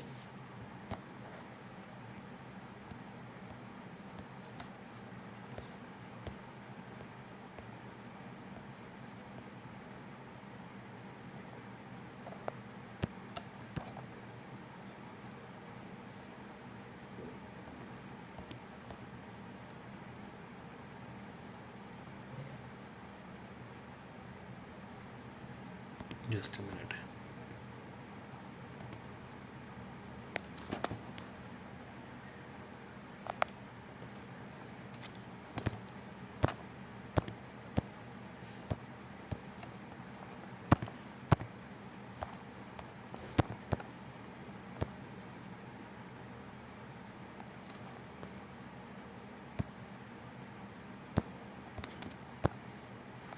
So coming back. John Bunyan యాత్రికుడి ప్రయాణం రాసినటువంటి ఒక రచయిత, పరిశుద్ధ యుద్ధం కూడా రాశాడు ఆయన. అది కూడా మంచి పుస్తకం. ప్రార్థన పాపం చేయకుండా ఆపుతుంది, అట్లే పాపం ప్రార్థన చేయకుండా ఆపుతుంది అని ఈయన అన్నారు. అంటే మన జీవితంలో ప్రేయర్ లైఫ్ ఎక్కువ పెరుగుతూ ఉంటే పాప జీవితం యొక్క తాలూకు అనుభవాలు తగ్గుతూ ఉంటాయి. పాపం పెరుగుతూ ఉంటే ప్రార్థన అసలు కనపడదు. మనం పాపంలో ఇండల్జ్ అయిపోయినప్పుడు ప్రార్థన చేయబుద్ధి కాదు, మనసు రాదు. లంచం తీసుకుంటా ఉన్నాం అనుకో, లంచం తీసుకునేటప్పుడు లంచం తీసుకోవడం అలవాటు అయిన తర్వాత పెద్దగా ప్రార్థన చేయాలనిపించదు. లేకపోతే ఎవరితోనో ఒక అఫైర్లోకి మనం దిగామనుకోండి, ఇంకా దేవుని సన్నిధికి రావాలి, మోకరించాలి, ప్రార్థన చేయాలనేటువంటి ఆలోచన మనకు అసలే రాదు. ఇలాంటి థింగ్స్లో మనం పడిపోతూ ఉంటాం. జార్జ్ ముల్లర్, గ్రేట్ పర్సన్, నా ఫేవరెట్ పర్సన్ జార్జ్ ముల్లర్. 25,000 ప్రార్థనలకు దేవుడు జవాబిచ్చారంటే ప్రతి ప్రేయర్ని నోట్ చేశాడు. ప్రతి ప్రేయర్ని కూడా దేవుడిచ్చిన ఆన్సర్ని డైరీలో రాసుకున్నాడు. ఇక్కడ కన్సిస్టెన్సీ చూడండి. ప్రార్థనలో ఇద్దరి మారు మనసు కోసం 60 సంవత్సరాలు ప్రార్థన చేశాడు అంటే మనం ఎఫర్ట్ పెడితే ఏమంటామంటే, ఏం బ్రదర్ చేస్తున్నాను ఏమో అన్నా చేస్తున్నాను, ఏమో అక్క ప్రార్థన చేస్తున్నాను, ఇంకా ఏం మారుతారులే, ఎన్నాళ్ళు ప్రార్థన చేసినా బహుశా దేవుని చిత్తం కాదేమో వాళ్ళు మారటం అనేటువంటి ఒక బ్యాడ్ ఒపీనియన్కి మనం వచ్చేస్తాం. దేవుడు మన ప్యాషన్ని చూస్తాడు. వాళ్ళ వ్యక్తులను రక్షించుకోవడానికి ఆయన మనకి ఎంత మండుతుందో, ఎంత తీవ్రమైన బాధలో ఉన్న వాళ్ళు మారుమనసు పొందాలని మన దేవుడు పరీక్షిస్తాడు. చూడండి, ఇది మనకి ఛాలెంజింగే నిజంగానే. మనం 4-5 ప్రార్థనలు చేసి దేవుడు వినకపోతే నెగ్లెక్ట్ చేస్తాం. కానీ 25,000 ప్రార్థనలు చేశాడు. ఇద్దరు మారు మనసు కోసం 60 సంవత్సరాలు ప్రార్థన చేశాడు. ఒకరికొరకు 6 నెలలు ప్రార్థన చేశాడు. ఇంకొకరికొరకు 6 సంవత్సరాలు ప్రార్థన చేశాడు. ఇద్దరి కోసం 36 సంవత్సరాలు ప్రార్థన చేశాడు. బైబిల్ని 200 సార్లు చదివారు. నేను ఒక ఛాలెంజ్ ఏంటంటే వ్యూవర్స్కి ఇచ్చే ఛాలెంజ్, నువ్వు 201సారి చదవగలవా అంటే జార్జ్ ముల్లర్ని, can you beat the George Muller? నేను కూడా తీసుకుంటున్నాను వ్యక్తిగతంగా. Can I beat the George Muller? అది మనం చూద్దాం. ఇంకోటి, ఇద్దరు మారు మనసు కోసం 60 సంవత్సరాలు ప్రార్థన చేశారు కదా. మనం బ్రతికుంటే నిజంగా can you pray 70 years for the salvation of the people whom we love and our neighbours, relatives, hour brothers, sisters? చేయగలమా? చూడండి, ఆలోచన చేయండి. అంటే ఎంత కన్సిస్టెన్సీ ఉందో చూడండి ప్రేయర్లో. జార్జ్ ముల్లర్ మీద ఈ మధ్య డాక్యుమెంటరీ ఒకటి, ఎంటీ ప్లేట్స్ వర్ ఫిల్డ్ అనే ఒక డాక్యుమెంటరీ వచ్చింది. Go and watch, amazing documentary. Empty plates George Muller అని కొట్టండి యూట్యూబ్లో, మీకు అది వస్తుంది. ఒక 15 minutes డాక్యుమెంటరీ. అమేజింగ్గా దేవుడు ప్రార్థనలకు ఆన్సర్ చేసిన విధానం, అద్భుతమైనటువంటి విధానం. మీరు భక్తులు అందుకనే వాళ్ళు ప్రభావితం చేశారు. గొప్ప గొప్ప వ్యక్తులను దేవుడి కోసం గెలిచారు, గొప్పగా సేవ చేశారు.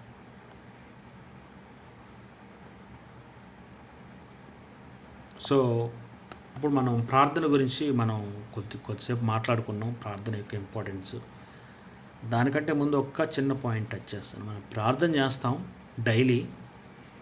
మన అలవాటు చేసుకోవాల్సింది ఏంటంటే ఆ డిసిప్లిన్ని మనం కంటిన్యూ చేయాలి.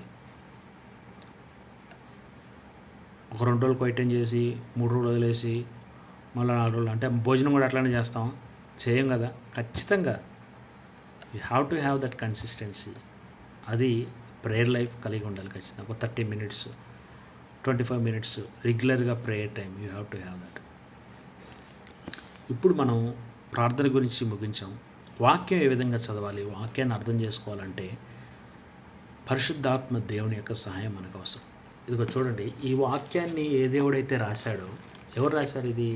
పరిశుద్ధాత్మ దేవుడు వ్యక్తులను ఉపయోగించుకొని 40 మంది రచయితలను ఉపయోగించుకొని ఆయా కాలాల్లో ఆయా చోట్ల వాళ్ళ యొక్క అభిప్రాయాలు, వాళ్ళ యొక్క సంస్కృతి, వారి యొక్క విధానం, జీవన విధానం, వాళ్ళు మాట్లాడిన భాష, వారు జీవించినటువంటి పరిస్థితులు అన్నీ వాడుకొని పరిశుద్ధాత్మ దేవుడు వాళ్ళ హృదయాల్లో ఈ వాక్యాన్ని పెట్టి వాక్యాన్ని రాయించాడు.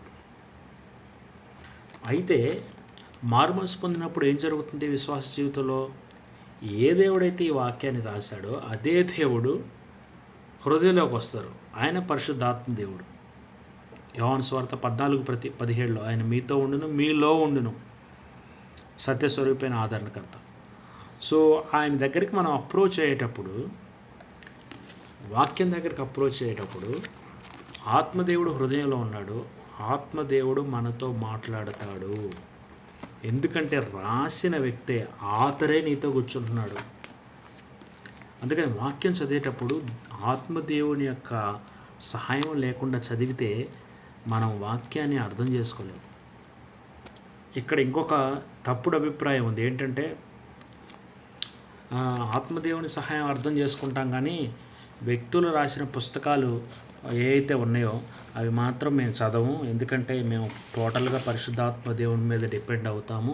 ఇక్కడ చూడండి, ఇది ఒక the God revealed in Jesus Christ, grace community church, John MacArthur గారిది ఈ పుస్తకం. ఇప్పుడు ఈ పుస్తకం నేను చదవను, నేను బైబిల్ మాత్రమే చదువుతాను, దేవుడు నాకు ఇందులో నుంచే మాట్లాడతాడు, ఆత్మదేవుడు కూడా మాట్లాడతాడంటే, మరి ఈ పుస్తకం రాసిన ఆయన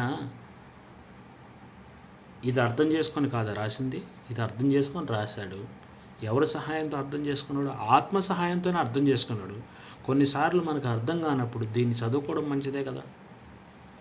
అందుకనే వాక్యాన్ని చదవాలి. వాక్యంలో ఉన్నటువంటి కొన్ని లోతైన సంగతులు అర్థం కాకపోతే దేవుడు దైవజనుల ద్వారా రాయించిన పుస్తకాల్లో ఉన్నటువంటి విషయాలను కూడా మనం అర్థం చేసుకోవడానికి, అవి కూడా మనం చదవాలి అర్థం చేసుకోవడానికి. ఇన్ఫ్యాక్ట్ మాట్లాడుకుంటే మనం కామెంట్రీస్ అవి కూడా దైవజనులు అర్థం చేసుకొని వాళ్ళకి దేవుని సన్నిధిలో మోకరించి ప్రార్థన చేసినప్పుడు ఆత్మదేవుడు కొన్ని విషయాలు వాళ్ళకి చెప్పినప్పుడు వాళ్ళు కామెంట్ రూపంలో రాశారు. దాన్ని ఏమంటారంటే రెవల్యూషన్. అంటే ఇక్కడ 2 పదాలకి అర్థం తెలుసుకోవాలి మీరు. రెవల్యూషన్ అంటే 40 మంది రచయితలకు దేవుడు ఇచ్చినటువంటి ప్రత్యక్షత. ఇప్పుడు దేవుడు మనకు వాక్యాన్ని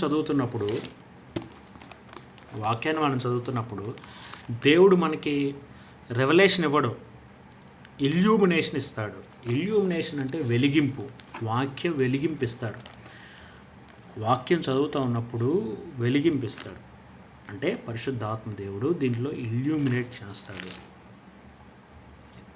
సో అవి కొంచెం పదజాలం మీకు కొంచెం అర్థం చేసుకోవాలి. దేవుడు నాకు ప్రత్యక్షపరిచాడు, చెప్పాడు, అట్లా కాదు, నాకు వెలిగింపించాడు, గ్రహింపించాడు అని మనం మాట్లాడుకుంటాం. ఇక్కడ సొంత జ్ఞానంతో వాక్యాన్ని అర్థం చేసుకోవాలి. దేవుని శక్తిని, సహాయాన్ని, ఆయన సన్నిధిని మనం కోరుకొని ఆత్మదేవుని యొక్క నాయకత్వాన్ని మనం ఒప్పుకొని ఆయన్ని మాట్లాడమని అడిగితే ఖచ్చితంగా లేఖన సత్యాల నుంచి దేవుడు మాట్లాడతారు. ఇందాక ఒక సత్యం మాట్లాడుకున్నాం మనం. అల్టిమేట్ వాక్యం చదవటం వల్ల ఉపయోగం ఏంటంటే మానవుని జీవితం కూడా క్రీస్తులాగా మార్చబడుతూ ఉంటుంది. అంటే క్రీస్తు సమస్వారూప్యంలోకి మనం మార్చబడుతూ పోతున్నప్పుడు క్రీస్తు సమస్వారూప్యంలోకి మార్చబడటానికి ప్రాముఖ్యంగా దోహదపడే వ్యక్తి ఎవరయ్యా అంటే పరిశుద్ధాత్మ దేవుడు. ఎందుకంటే ఆయన లేఖనాల వైపు మన మనసులు మళ్ళిస్తాడు, లేఖనాల్లో ఉన్న సత్యాన్ని మన జీవితానికి అన్వయిస్తాడు. లేఖన సత్యాలను అన్వయించడం మాత్రమే కాకుండా లేఖనాలకు తగ్గట్లుగా మన జీవితాన్ని మారుస్తాడు. మనం లేఖనాలు చదువుతున్నప్పుడు ఇదే పరిశుద్ధాత్మ దేవుడు ఆ లేఖనాలను ఉపయోగించుకొని మనం మాట్లాడుతున్నప్పుడు ఇంకొక వ్యక్తితో కూడా పరిశుద్ధాత్మ దేవుడు మాట్లాడి ఆ వ్యక్తి జీవితాన్ని కూడా ప్రభావితం చేసి తీసుకొని రాగలిగిన కెపాసిటీ ఉంది. ఆయన యొక్క శక్తి అలాంటిది, ఆత్మశక్తి. అసలు మన ఒప్పించింది ఎవరు? పరిశుద్ధాత్ముడు. పాపముల గురించి, తీర్పు గురించి మన ఒప్పించింది ఎవరు? పరిశుద్ధాత్మ దేవుడే. అందుకని పరిశుద్ధాత్మ దేవునికి చాలా పేర్లు ఉన్నాయి. ఈజ్ అ వండర్ఫుల్ కౌన్సిలర్, సత్యస్వరూపైన దేవుడు. మళ్ళీ సత్యం అనే మాట వాడారు చూడండి అక్కడ. సత్యం, సత్యస్వరూపి. అబద్ధాలు ఉన్నాయి లోకంలో, అబద్ధాలకు ధీటుగా అబద్ధాలను ఖండించడానికి ఆయన పేరు సత్యస్వరూపి అయినటువంటి పరిశుద్ధాత్మ దేవుడు. ఆయన మీద ఆధారపడాలి. అట్ ద సేమ్ టైం భక్తులు రాసినటువంటి పుస్తకాలని నేను చదవను, అర్థం చేసుకోను అనేది కూడా అపోహది, అది అబద్ధం. మనకంటే జ్ఞానవంతులైనటువంటి దైవజనులు, దేవునితో ఎక్కువ సమయం గడిపినటువంటి దైవజనులు, దేవుని శక్తిని అనుభవించినటువంటి దైవజనులు ఎన్నో మంచి పుస్తకాలు రాశారు. వాటిని మనం అర్థం చేసుకోవాలి, చదవాలి, నోట్స్ తయారు చేసుకోవాలి. And at the same time అవి వాక్యానికి దగ్గరగా ఉన్నాయి లేదా అనేది కూడా మనం పోల్చి చూసుకోవాలి.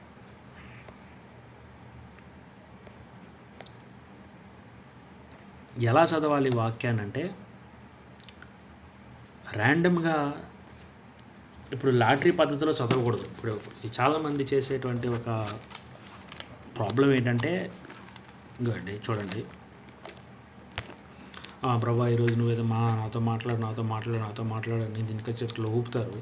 ఊపిన తర్వాత సరే ఇట్లా ఓపెన్ చెప్పి నేను చూస్తున్నాను. కావున నా ఆత్మ నాలో కృంగి ఉన్నది, నాలో నా హృదయం విస్మయం ఉందను. ఏంది కృంగి ఉన్నది, విస్మయం ఉందను అంటే నేను బాగానే ఉన్నాను, ఇప్పుడు నా ఆత్మ నాలో కృంగి ఉన్నది, విస్మయం ఉందన ఎట్లా అర్థం చేసుకోవాలి? సరే ఇది బాగాలేదు. ఇంకొక వాక్యం, ప్రభా నువ్వే సహాయం చేయని, మళ్ళీ ఇంకోటి ఓపెన్ చేసిన తర్వాత, ఇదిగో అతడు నిజంగా ఇశ్రాయేలీయుడు, అతని యందు ఏ కపటము లేదని అతని గురించి చెప్పిన. అంటే ఇప్పుడు నేను మంచోడిని, నాకు అంత కపటం లేదు. మరి రామపత్రికలో నేను పాపిని, ఏ భేదం లేదు, అందరూ పాపం చేశారు, దేవుడు అనుగ్రహించి మేము పొందలేకపోతే అంటే తప్పుగా అర్థం చేసుకునే అవకాశం ఉంది. ఇంకోటి మీకు ప్రాక్టికల్ ఇప్పుడే లైవ్లో చూపిస్తాను చూడండి. ప్రభా నువ్వే సహాయం చేయి, నువ్వే నాతో మాట్లాడని ఇట్లా ఓపెన్ చేస్తుంది. ఇప్పుడు చూడండి, నాకు నచ్చిన ఒక వచనం, ఈ మాటలు చెప్పి వారు చూసుకుంటే ఆయన ఆరోహణమైన అప్పుడు వారి కన్నులు కనపడకుండా మేఘము వారిని కొరకు. అంటే నా కన్నులు ఇప్పుడు కనపడకుండా పోతాయా? అలా కాదు, అలా చదవకూడదు వాక్యాన్ని. ఇట్లానే ఒకడు ప్రభా నువ్వే మాట్లాడంటే అట్లా ఓపెన్ చేశాడంట బైబిల్. ఓపెన్ చేయంలోనే ఇస్కరేతు యోధా ఉరిపెట్టుకొని చనిపోయాను. అమ్మో ఏంది, వాడు హ్యాపీగా ఉన్నాడు. ఆ రోజు పొద్దున్నే లేచాడు, మంచిగా లాటరీ వేసాడు, వాక్యాన్ని ఎట్లా తీశాడు, ఇస్కరేతు యోధా ఉరిపెట్టుకొని చనిపోయాను. అమ్మో ఏంది ఇది, ఎంతగా ఉంది, ఏం చేయాలి అన్నాడు. సరే ఇంకోసారి ట్రై చేద్దామని చెప్పేసి, నీవు నీ చేతికి వచ్చిన ఏ పని నేను శక్తి వంచన లేకుండా చేయమని. అంటే ఇప్పుడు నేను ఉరిపెట్టుకొని చచ్చిపోవాలా అన్నాడు. మళ్ళీ ఓపెన్ చేశాను. చేసిన తర్వాత, ప్రభా ఒక్కసారైనా మంచిగా మాట్లాడని, నీవు త్వరపడి ఆ పని చేయమంటే. అదొక స్టోరీ. ఇంకో స్టోరీ ఏంటంటే, వాళ్ళ కాలేజీలో స్టూడెంట్ అయితే ఒక కాలేజీలో ఒక అమ్మాయి ఉంటుంది, శాంతి అమ్మాయి పేరు. ఈ శాంతిని లైన్లో పెట్టడానికి ట్రై చేస్తున్నాడు. దానికి మళ్ళీ వాక్యం అప్రూవల్ తీసుకోవడం. వాక్యమేమో వివాహానికి ముందు సంబంధాలు జారత్వానికి నడిపిస్తాయని చెప్తున్నాయి. కానీ ఈడేం చేస్తున్నాడు, ఆ శాంతి కోసం పట్టుబట్టి ప్రభా శాంతిని అంటే యేసుక్రీస్తు వారు అన్నమాట మనోడికి లాటరీలో వచ్చింది. శాంతిని అనుగ్రహించవలసి నన్ను, ఆ శాంతిని మీకు అనుగ్రహించవలసింది. అప్పుడు చెప్పాడంటే ఇటు శాంతి దేవుడు నీకు నన్ను ఇస్తానన్నాడంటే చెంప మీద ఒకటి పీకిందంట. అలానే ఉంటాయి రాంగ్ ఇంటర్ప్రిటేషన్స్, రాంగ్ లాటరీలు. సో ర్యాండమ్గా చదవకూడదు. లాటరీ పద్ధతిలో మనం వాక్యాన్ని ఓపెన్ చేసి ఎక్కడ పడితే అక్కడ ఓపెన్ చేసి చదవడం వల్ల ఉపయోగం ఏమీ లేదు. అర్థం లేని వాక్యాలు ఏరుకొని అది దేవుని వాక్యం అంటే అది కరెక్ట్ కాదు. మీరేదో పని మీద వెళ్తున్నప్పుడు వాక్యం ఒక ముక్క ఏరుకొని నా సన్నిధి నీకు తోడుగా వచ్చిన అంటే, దేవుని సన్నిధి ఎప్పుడు ఆయన నమ్మిన వాళ్ళకి తోడుగానే ఉంటుంది. ఇంకా ఆ స్పెషల్ నువ్వు ఆ పని ఏంటో, మంచి పని చెడ్డ పని అంటే చెడ్డ పని కూడా దేవుని సన్నిధి తోడుగా ఉంటుందా? ఆలోచన చేసుకోవాలి. అందుకని ఏం చేయాలి, ప్రోగ్రెసివ్ రీడింగ్ చేయాలి. వాక్య భాగాన్ని ఎలా చదవాలంటే ఒక పుస్తకాన్ని ఎంచుకోవాలి ముందు. ఇప్పుడు నూతన నిబంధనతో మొదలుపెట్టండి. అంటే పాత నిబంధన చదవద్దని కదా నా ఉద్దేశం. పాత నిబంధన ఏం చెప్తుంది? యేసుక్రీస్తు వారు వస్తాడు అని చెప్తుంది. ఆల్రెడీ యేసుక్రీస్తు వారు వచ్చేశారు, ఆయన కార్యాలు చేశారు. ఇప్పుడు ఆయన చేసిన కార్యాలు మీరు అర్థం చేసుకొని దాని తర్వాత పాత నిబంధన చదవండి. అప్పుడు మీకు క్లారిటీ అనేది ఎక్కువ ఉంటుంది. అంతే, పాత నిబంధన చదవద్దని కాదు. పాత నిబంధన కొత్త నిబంధన 66 గ్రంథాలు దేవుడు మనకి ఇచ్చినటువంటి ఒక మహత్తరమైనటువంటి గవిని అది. సో ఒక పుస్తకాన్ని ఎంచుకోండి. మార్కు సువార్త ఎంచుకుంటారా, యోహాను సువార్త ఎంచుకుంటారా? Start with Mark's gospel. యోహాను సువార్త ఎంచుకుంటే యోహాను సువార్త క్రమబద్ధంగా రోజుకి 10 నుంచి 12 వచనం. అంటే ఒక నావెల్ ఎలా చదువుతారు మీరు? నావెల్ ఎక్కడో ఆపేసి మళ్ళీ ఒక 10 పేజీల తర్వాత చదివితే అర్థమవుతుందా? అర్థం కాదు. ప్రోగ్రెసివ్గా చదవాలి. అప్పుడు అందులో ఉన్నటువంటి కాంటెక్స్ట్, అందులో ఉన్న మాజా మనకు అర్థమవుతుంది. లేకపోతే కష్టం, చాలా కష్టం. ఇప్పుడు మనకి ఎగ్జాంపుల్, మనం ఒక వాక్య భాగం ఇప్పుడు తీసుకున్నాం. ఏంటంటే అది లూకా సువార్త 15వ అధ్యాయం 11 నుంచి 24 వచనాలు మనం తీసుకున్నాం. ఇప్పుడు అంటే మనం ఈరోజు క్వైట్ టైం చేసుకుంటున్నాం. క్వైట్ టైం చేసుకొని మనం సిద్ధపడుతున్నాం. అంటే ప్రార్థన చేసుకున్నాం, వాక్య భాగం చదువుతున్నాం. వాక్య భాగాన్ని మనం చదివి లూకా సువార్త 15వ అధ్యాయం 11 నుంచి 24 వచనాల దగ్గరకు వచ్చాం. అందులో మీకు తెలుసు ఆ స్టోరీ ఏంటంటే, తప్పిపోయిన కుమారుడు స్టోరీ ఉంటుంది. మరియు ఒక మనుషునికి 2 కుమారులు. ఆ స్టోరీ నేను చదివేశాను ఇప్పుడు ఉదయాన్నే ఫ్రెష్గా. సో ఈరోజు నేను అంటే ఉదయంలో ఉన్నాం, మనం క్వైట్ టైం చేసుకుంటున్నాం. ఇప్పుడు అది చదివి అందులో ఉన్నటువంటి భాగాన్ని అర్థం చేసుకొని ఇట్లా చూడాలి మనం. ఏంటంటే ఆ ఒక్క వచనాన్ని 2 వచనాలు లాక్కుండా ఫస్ట్ అసలు ఆ కల్చరల్ బ్యాక్గ్రౌండ్ ఏంటి, హిస్టారికల్ బ్యాక్గ్రౌండ్ ఏంటి, జియోగ్రాఫికల్ బ్యాక్గ్రౌండ్ ఏంటి, ఎంటైర్ బైబిల్ ఏంటుంది, న్యూ టెస్ట్మెంట్ ఏం చెప్తుంది, ఆథర్ అసలు ఏం టెన్షన్తో రాశారు, ఎంటైర్ బుక్ అంతా కూడా ఏం చెప్తుంది, ఆ పారాగ్రాఫ్ అంతా ఏం చెప్తుంది, ఆ టార్గెట్ టెక్స్ట్ ఏం చెప్తుంది, అలా చూసుకోవాలి. అంతేగాని ఒక వచనం లాగేసేసి దానికి అర్థం లేనటువంటి అప్లికేషన్లు ఇచ్చి అలా కాకుండా సిస్టమేటిక్గా మనం స్టడీ చేయాలి. లేకపోతే రాంగ్ ఇంటర్ప్రిటేషన్స్లోకి మనం వెళ్ళేటువంటి అవకాశం ఎక్కువ ఉంటుంది. సో ఇప్పుడు అంతా జంజీ అయిపోయింది. జంజీకి రోమన్ స్క్రిప్ట్లో ఉన్నటువంటి బైబిల్ కూడా దొరుకుతుంది. అంటే NUVVU నువ్వు, EKKADA ఎక్కడ, VUNUNNEUVU ఉన్నావు అనేది, ఇట్లాంటి మనం చాట్ లాంగ్వేజ్ మనం మాట్లాడతాం, ఆ భాషలో కూడా బైబిల్ వచ్చేసింది. So you can buy that Bible, Roman script Bible అని కొడితే మీకు BSA వాళ్ళు అమ్ముతున్నారు. ఇంకా నాకు కొంచెం ఇప్పుడు ఈ బైబిల్ కొంచెం గ్రాంధికంలో ఉంటుంది. సైన్యములకు అధిపతిగా యెహోవా సెలవిచ్చినదేమనగా, నీవు లేచి నిశ్చయముగా రూఢీపరుచున్నాను, వెల్లుము, నేను నీకు తోడైందును, అమాలేకుల దండు నీ మీదకు వచ్చినప్పుడు యెహోవా నిన్ను గొప్ప చేయను. ఇట్లాంటి అన్నీ కూడా. సో మీకు మాకిలో అలాంటి భాష పదజాలం అనేది వాడబడుతుంది. నాకు ఈ పదజాలం అర్థం కాదన్నా అని అంటే, నీకు కొంచెం సింపుల్ తెలుగులో అర్థం చేసుకోవడానికి వాడుక భాషలో కూడా బైబిల్ రెడీగా ఉంది. దాన్ని మనం ఇండియన్ రివైజ్డ్ వర్షన్ అంటాం. సో అది నీకు ప్లేస్టోర్లోకి వెళ్ళి కొడితే వచ్చేది ఇండియన్ రివైజ్డ్ వర్షన్. ఈజీగా నువ్వు చదువుకోవడానికి, బైబిల్ని అర్థం చేసుకోవడానికి ఉంటుంది. సో దాన్ని పవిత్ర వాక్యం అని కూడా అంటాం మనం.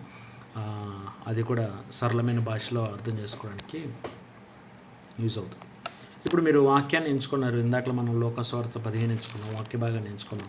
ఈ వాక్య భాగానికి మనం ఏం చేయాలంటే HH క్వశ్చన్స్ చేయాలి.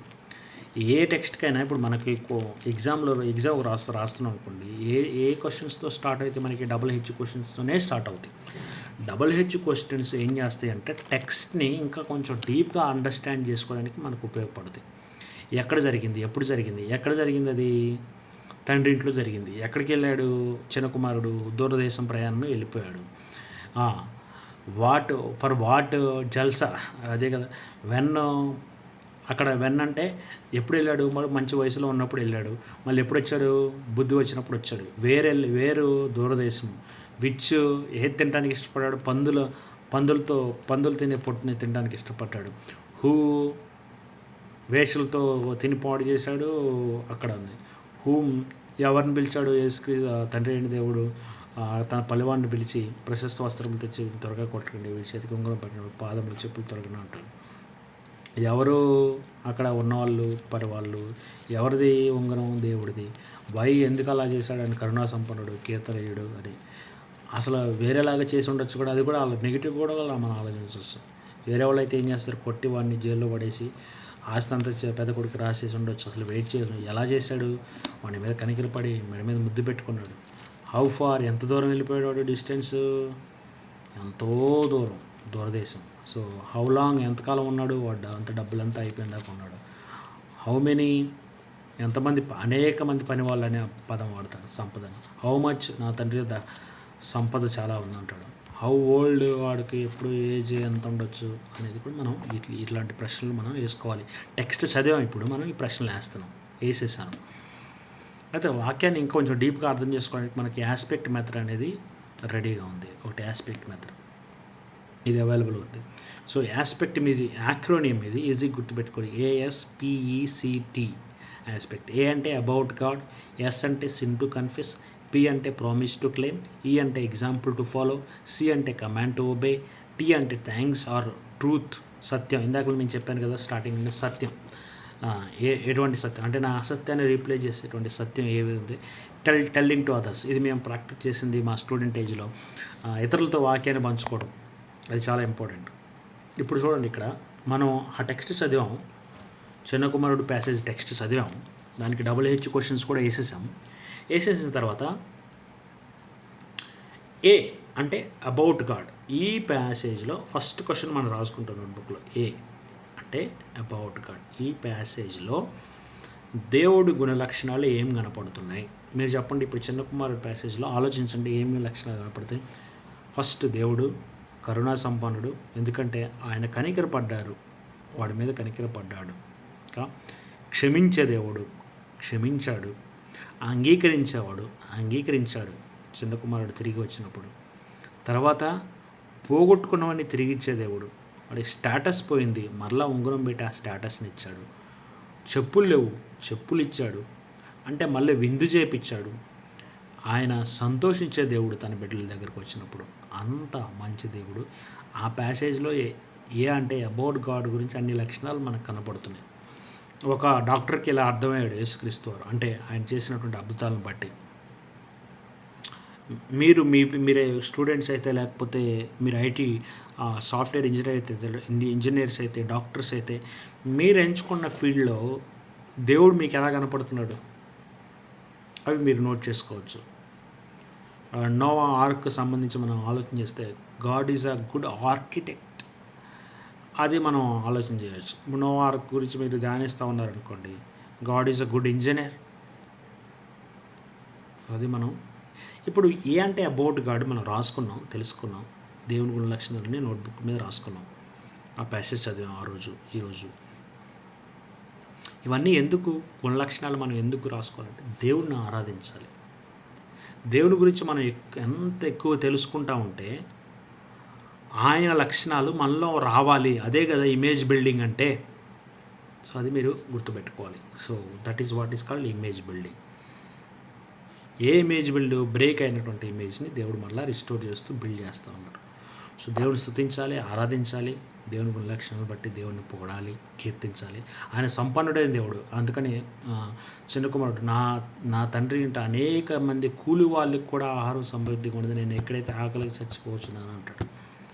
అంటే ఆయన సర్వసంపన్నుడైనటువంటి దేవుడు. అది కూడా మనం రాసుకోవాలి. ఇక్కడ మీరు కొన్ని యాట్రిబ్యూట్స్ మీరు గమనించవచ్చు. ఇవి వాక్యంలో తారసపడతాయి. Loving, merciful, just, faithful, good.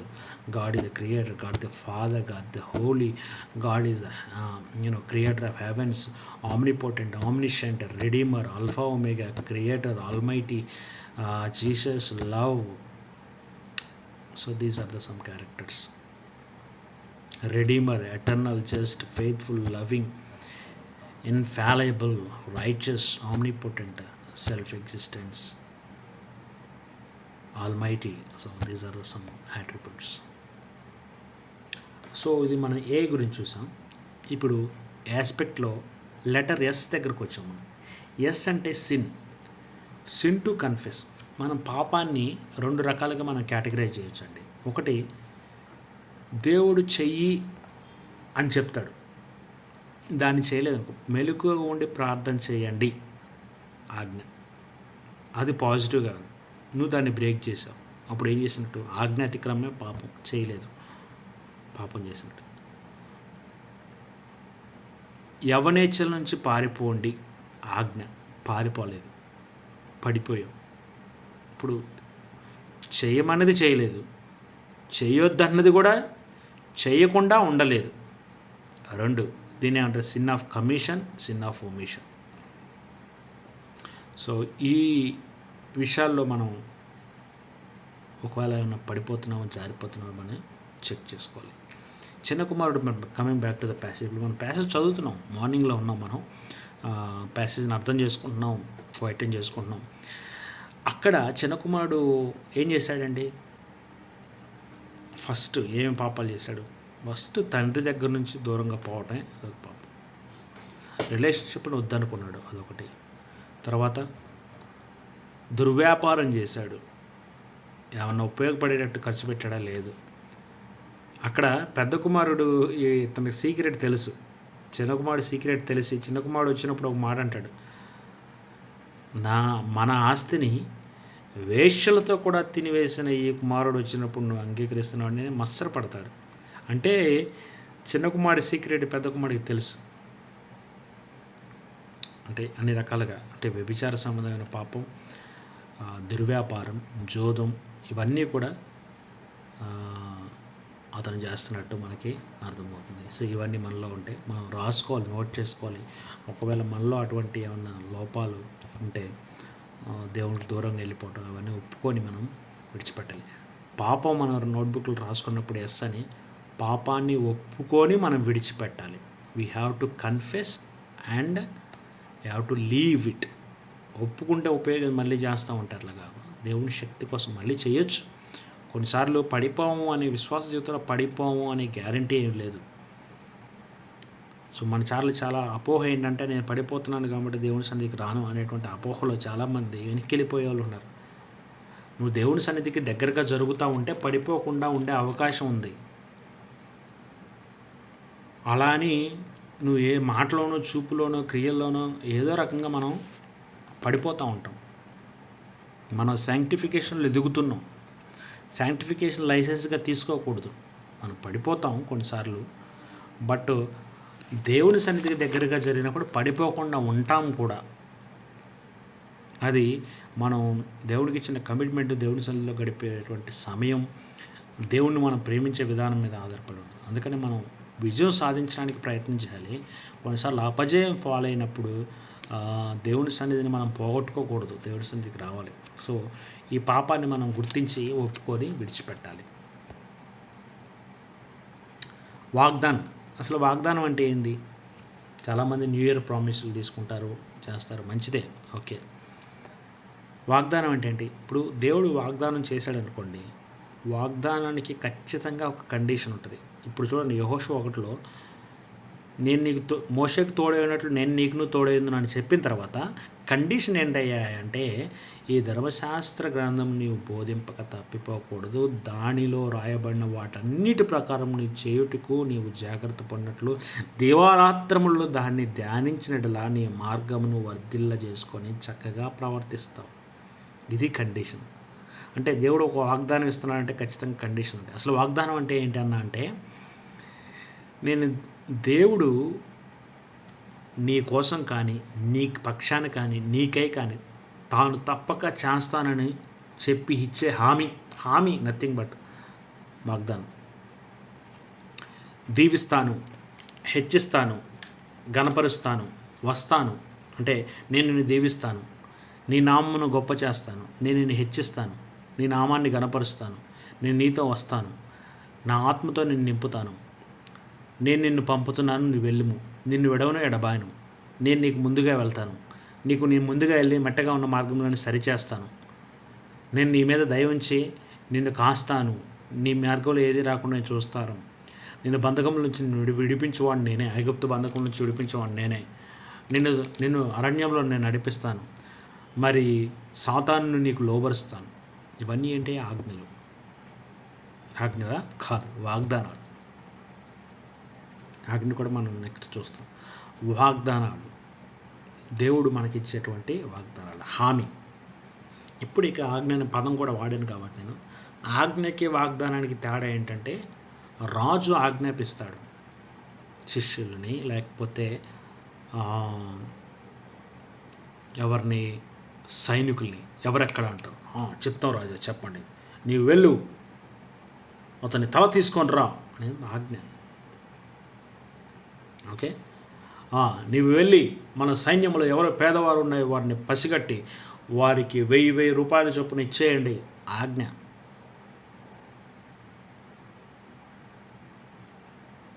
So దేవుడు ఆ వాగ్దానాలు ఏం చేస్తాయి? లోకంలో ఉన్నటువంటి భ్రష్టత్వం నుంచి మనల్ని తప్పించి దేవుని యొక్క స్వరూపంలోకి మనం మార్చబట్టడానికి వాగ్దానాలు తోడ్పడతాయి. ఇందాకలా మళ్ళీ బ్యాక్ టు ది ఇమేజ్, వాక్యం ఏం చేస్తుంది? పగిలిపోయినటువంటి ఇమేజ్ని మన జీవితాల్లో నిర్మిస్తుంది, మన చెక్కుతూ ఉంది, స్కల్ప్టింగ్ మన చెక్కుతూ ఉంది.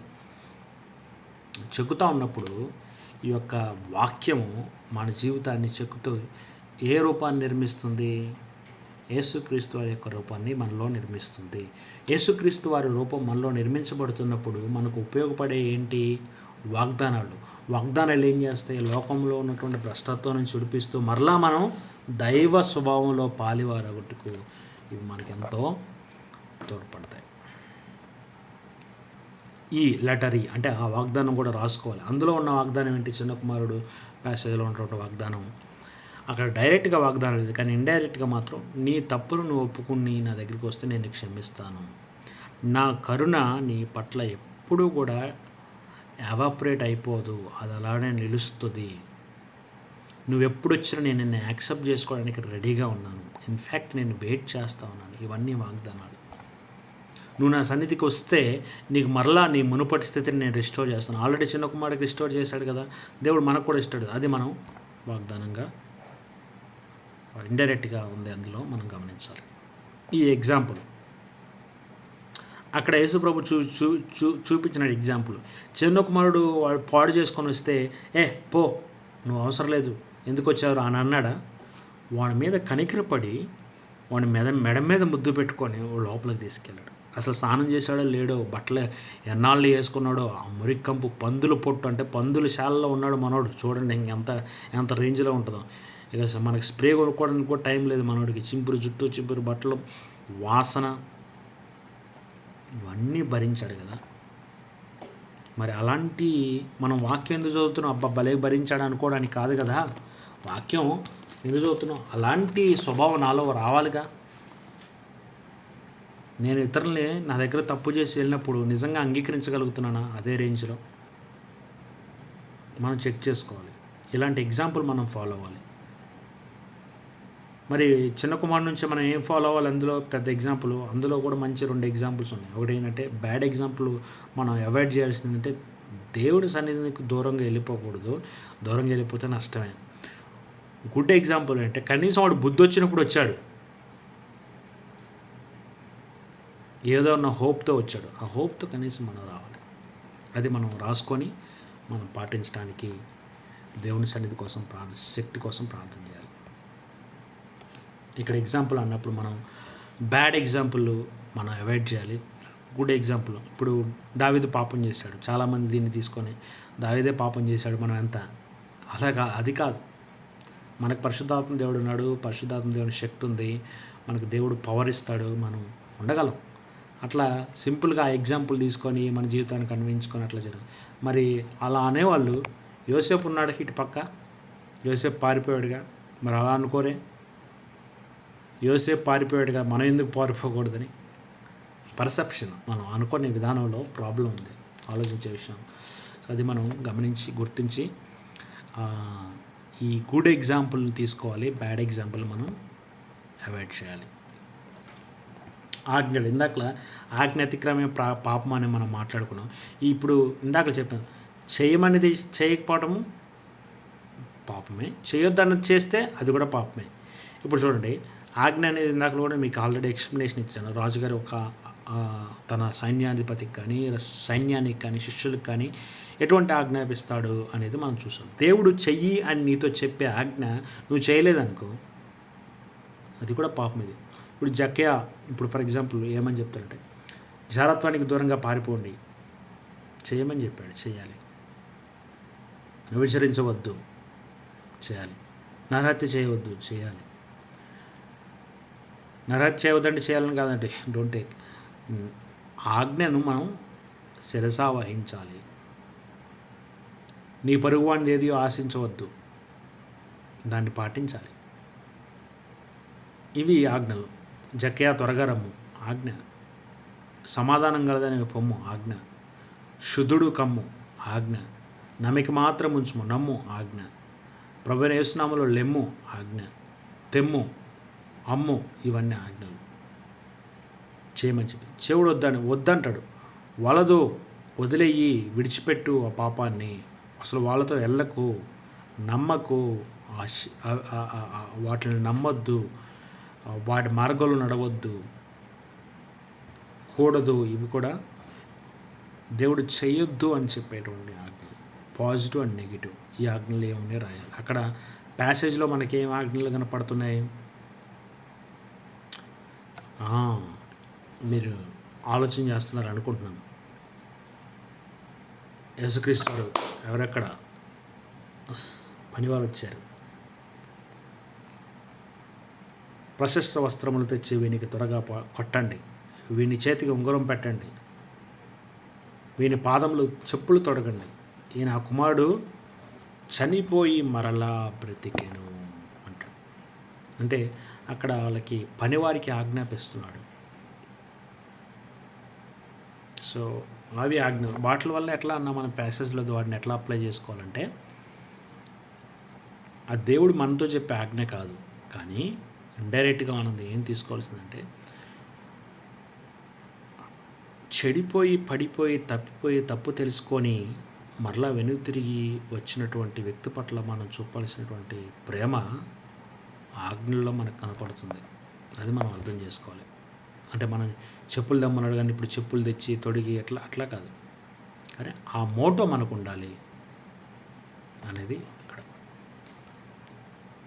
అందుకనే దేవుని వాక్యాన్ని మీరు లైక్ చేయండి, subscribe to the principles of the word of God and share with others.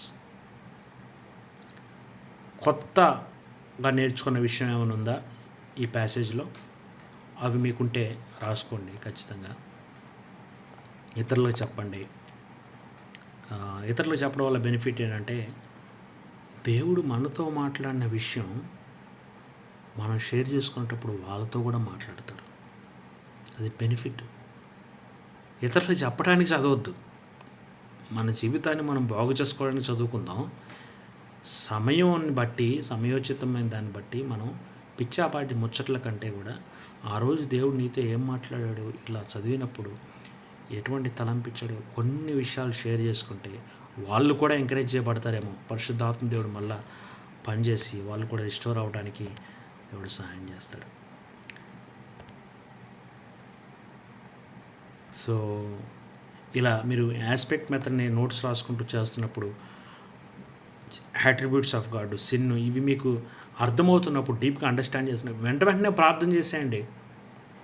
ఇవన్నీ అయిపోయిన తర్వాత మళ్ళీ ముగింపు ప్రార్థన చేసుకోండి, మంచిది.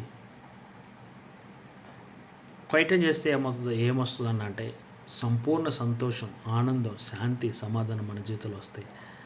నెమ్మది వస్తుంది. యెహోవా కొరకు ఎదురు చూసేవారు నూతన బలం పొందురు, అలేక సమస్యలుగా సాగిపోదురు, పక్షిరాజు వలె పైకెగురుదురు. నూతన బలం, న్యూ స్ట్రెంగ్త్, రెనోవేటెడ్ స్ట్రెంగ్త్. నా లైఫ్లో నా పర్సనల్ ఎక్స్పీరియన్స్ ఏంటంటే, మన చూపుల్లో, మన యొక్క థాట్స్లో మనం ఇంప్యూర్ అయినప్పుడు, దేవుని సన్నిధిలో మనం గడుపుతూ ఉన్నప్పుడు నిజంగా దేవుడు అవన్నీ కూడా మన మనసులోంచి తీసివేసి ఒక ప్రశాంతమైన మైండ్ సెట్ని దేవుడు మనకి, అంత గొప్ప దేవుడు మనకున్నాడు. మన జీవితం పరిశుద్ధత వైపు అడుగులు వేస్తూ ఉంటుంది. పాపాన్ని అసహించుకుంటాం, ఒక స్టెబిలిటీ వస్తుంది.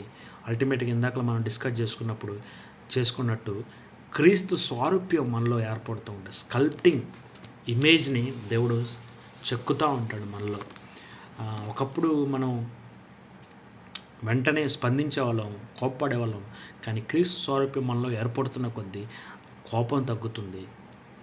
ప్రేమించలేని తనం ఒకప్పుడు ఉంటుంది. కానీ క్రీస్తు స్వరూపం మనలో ఏర్పడుతున్న కొద్దీ ఆ ప్రేమాగుణం, క్షమాగుణం, దయాగుణం మనలో అలవడుతూ ఉంటాయి.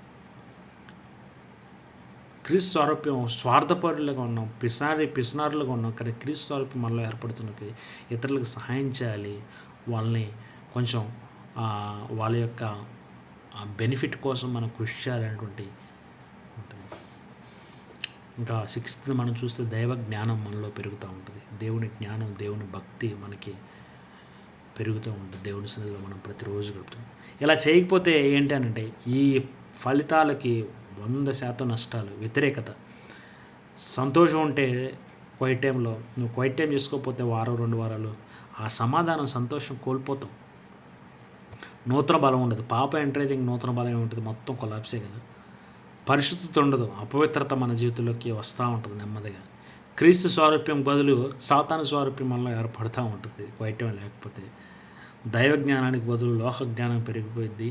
ఇక లోక జ్ఞానం ఏం చెప్తారే, మంచిగా ఉన్నంతసేపే మంచి దాటిందా బిడ్డ చూపిస్తా, ఇది లోక జ్ఞానం. నేనంటే అరే నన్ను కదిలికుండా ఉంటే నేను చాలా మంచివాడు, కదిలిస్తే మాత్రం నేను డీల్ చేసే విధానం వేరేలాగా ఉంటుంది అంటాడు. అది లోక ఫిలాసఫీ. కానీ యేసుప్రభు ఏమంటాడు, ఆయన దూషించబడి బదులు దూషించలేదు, న్యాయంగా తీర్పు తీర్చువానికి తను అప్పగించుకున్నాడు. రేపు పోరాడొద్దని కదా ఇక్కడ.